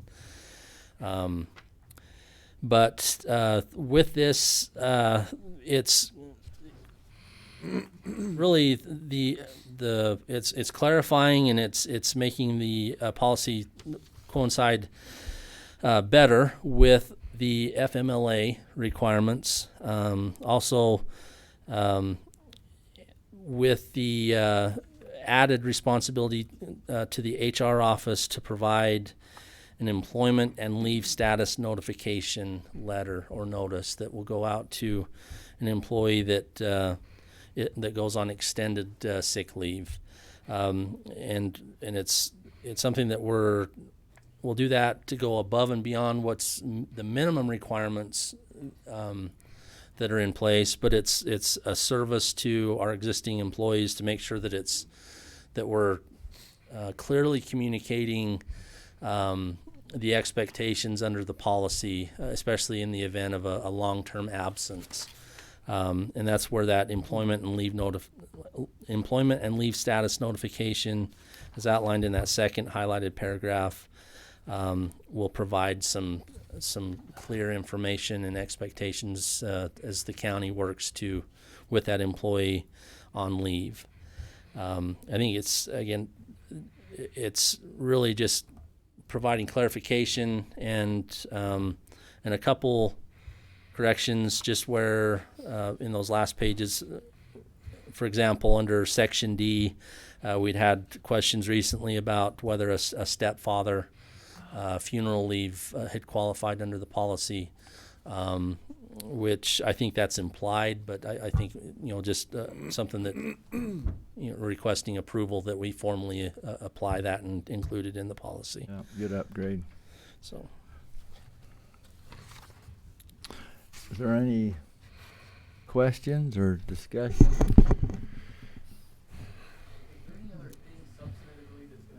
In our departments, I haven't had a chance. I haven't seen the yellow highlighted stuff.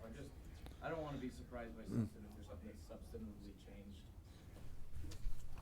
and I apologize. I did send out this to the department heads, but it was late last week. It was like late Friday, so I can understand that. But I can, if you want, I can take the time to read the changes. Would you feel more comfortable? Anything substantive. If it's just cleaning stuff up, I don't care. If there's a substantive new policy, that's all. Adrian, could you talk about maybe not anything sensitive about it, but just that notion of the employment and leave status notification letter and what kind of leeway that allows the commission and department heads in one of those situations? Sure. So really the concern through some recent events, the concern that we've had as a county from the HR viewpoint and also in communications with the commission, if there's an extended absence due to accident, injury, illness, etc., really we're guided by the FMLA, the Family Medical Leave Act requirements in terms of job protection for 12 weeks. And I think some of I think there's some confusion out there to where if I'm a long-time employee and I have 1,000 hours of sick leave, that extends beyond our requirement as a county to provide job protection, because we're limited and we're tied to the FMLA. We hold if somebody qualifies, the FMLA, that's 480 hours. And but beyond that, we don't have, as the policy's written, we don't have a requirement to provide job protection or continued employment. At that point in time, as it's has been written in the policy, we would assist that employee to transition to long-term disability. We have great benefits in place for that type of situation, and we would help to transition that employee into the right benefit service. But as an employee, if there's those at that point in time, and I have 1,000 hours of sick leave in my bank still, those actually just expire. And I think there was maybe a little bit of confusion in terms of how those would be, if those would continue to be available to us. So the correction here is clarification. We haven't changed anything. We're still we're following the FMLA guidelines. We're still explaining how we're going to transition an employee, to long-term disability or into other benefits. But the letter, like the employment and leave status notification notice, it's providing a 60-day advanced notice and an explanation ahead of time to make sure that everybody is apprised of what the long-term goal is and what's allowed and what isn't, so that it just doesn't get to the point where the 480 hours is up, FMLA leave is expired, but I'm still not going to be able to use my sick leave. It eliminates those types of questions. It's just it's clarifying the long-term path going forward in those events, if that makes sense. Thank you. Okay. Any other discussion? Seeing none, I'd entertain a motion. I would move for approval of Section 29, the amended, updated sick leave policy as presented by Adrian, our HR director. Second. Been moved and seconded that we approve the amended and updated sick leave policy, Section 29. All in favor? Aye. Aye. Aye. Motion carries. Okay, and then we'll continue on with the regular personnel with Adrian. Okay, and then I just have news on the approval of the sergeant position that was recently vacated. It's been temporarily filled recently by interim Sergeant Anderson, Caleb Anderson, and but while that interim assignment was made, there was the process being played out in terms of the competitive interview and recruiting to fill that position in-house. It was a very tough decision by the sheriff, and had two very good candidates, so one being Corporal Anderson and the other one being Corporal Houchin. And through that process, Corporal Houchin was selected to fill that position, and is so we're requesting approval to promote him to sergeant, which will, in essence, terminate the interim assignment for Corporal Anderson, and just to clarify, that is a backfill of a vacant position that was created recently by a retirement of another employee. So the effective date, August 11th, just for the current pay period that started yesterday. Why don't you go ahead and do number 2? And we Okay, can and go the both. second one, number 2, is the approval of new hire Wendy Jessen. She went through a selection process and competitive recruiting process that had a lot of excellent candidates to choose from for the victim advocate position, which is one of the grant-funded positions that was approved and added for the 2019-2020 fiscal year. That's gone through the approval process previously, but now just requesting approval to hire Wendy Jessen as that new full-time victim advocate, subject to grant funds, and it is still conditional. She's going through some required conditional employment testing that all public safety employees go through, including psych evaluation, the polygraph testing. It's the same thing if we're hiring a deputy. It just extends that process a little bit, but we expect that to be done in time for the next pay period is kind of what we're anticipating. So, which is I think the 25th. I don't have the date listed there, but it, again, we're estimating that and hoping the approval can reflect the August 25th effective date. All right, I'd entertain a motion. Okay, I'll move for 2 items, the promotion as well as a new hire. The promotion being Nathan Houchin from corporal to sergeant with the associated pay increase. That would be effective August. Did you say change that to 25th, or is that? No, he's okay August on that? 11th, and August the second 11th. one is August 25th. Okay, and then so that's August 11th, 2019. That's a backfill. And then in regards to the new hire, it would be Wendy Jessen as a full-time victim advocate, and that's a new position, grant funded, taking effect August 25th, 2019. Second.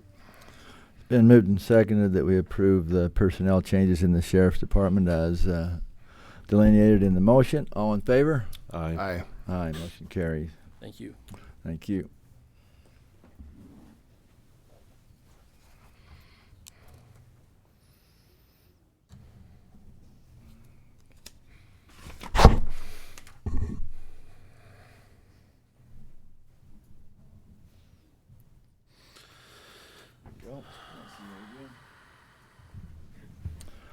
Item 16, discussion regarding the possible acquisition of road right-of-way and property.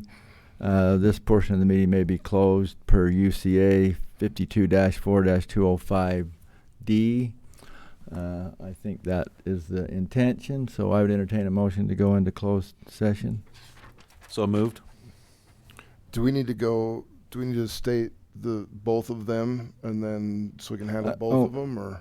They almost have to be separate because there's got to be an affidavit for each time you close the meeting and why, and also they're separate reasons and separate issues. Oh, So we got go ahead. 17 is a closed session. Also, we'll have to come out of the first one and then go back into the.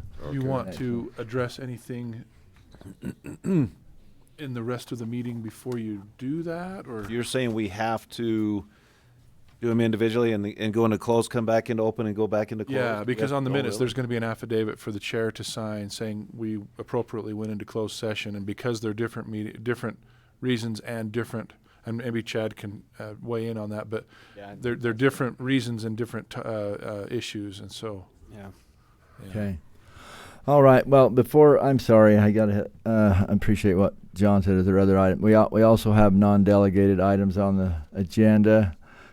So let's move over to those and take care of those, and then we'll go back to item 16. So are there any prairie dog matters to be brought forward? Happily no. Okay. I already mentioned that on the change in the 4D rule earlier, so I guess that's it for today. Did you hear about that, Reed? I'll send you that email I got. And county boards. Is there anything on county boards? Okay. Seeing none, I would entertain a motion. Going back to item 16, I would entertain a motion to go into closed session. I would move to move into closed session, a discussion regarding the possible acquisition of road right-of-way and property, as is allowed for in Utah Code Annotated 52-4-205D. Second. Been moved and seconded that we go into closed session regarding the possible acquisition of road right-of-way and property. All in favor? Aye. Aye. Motion carries. So you can't motion to just say we're going to closed sessions, we're going to talk about both those items while in closed sessions? You can't do that? Now You got to come back in, we'll have to come back and go back. Okay. Only because the chair has to sign an affidavit saying we went appropriately into closed session for this reason. And then we'll actually have two affidavits. Okay. I mean, Okay. I don't know, I guess you could. All right. Okay.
No decisions made.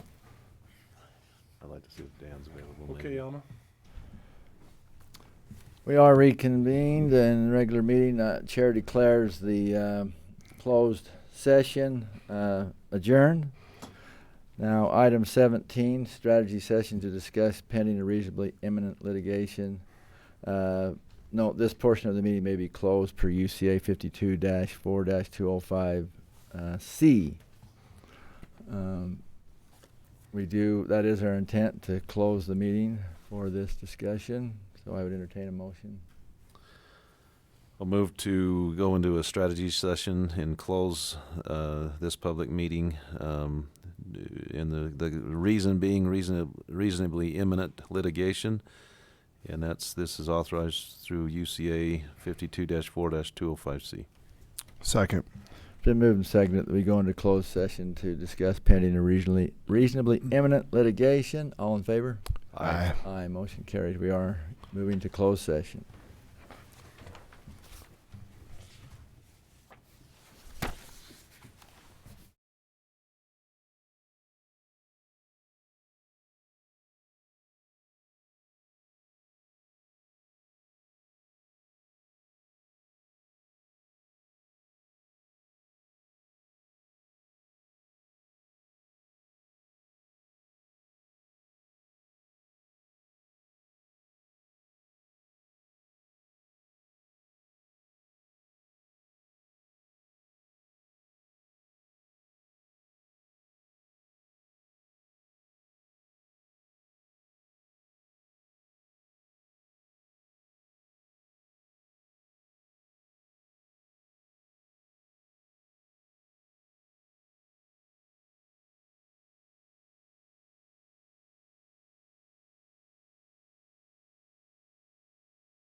Okay. We have come out of our closed session. Chair declares the closed session adjourned and return to regular commission meeting. As we have exhausted the agenda, Chair declares this Iron County Commission meeting adjourned.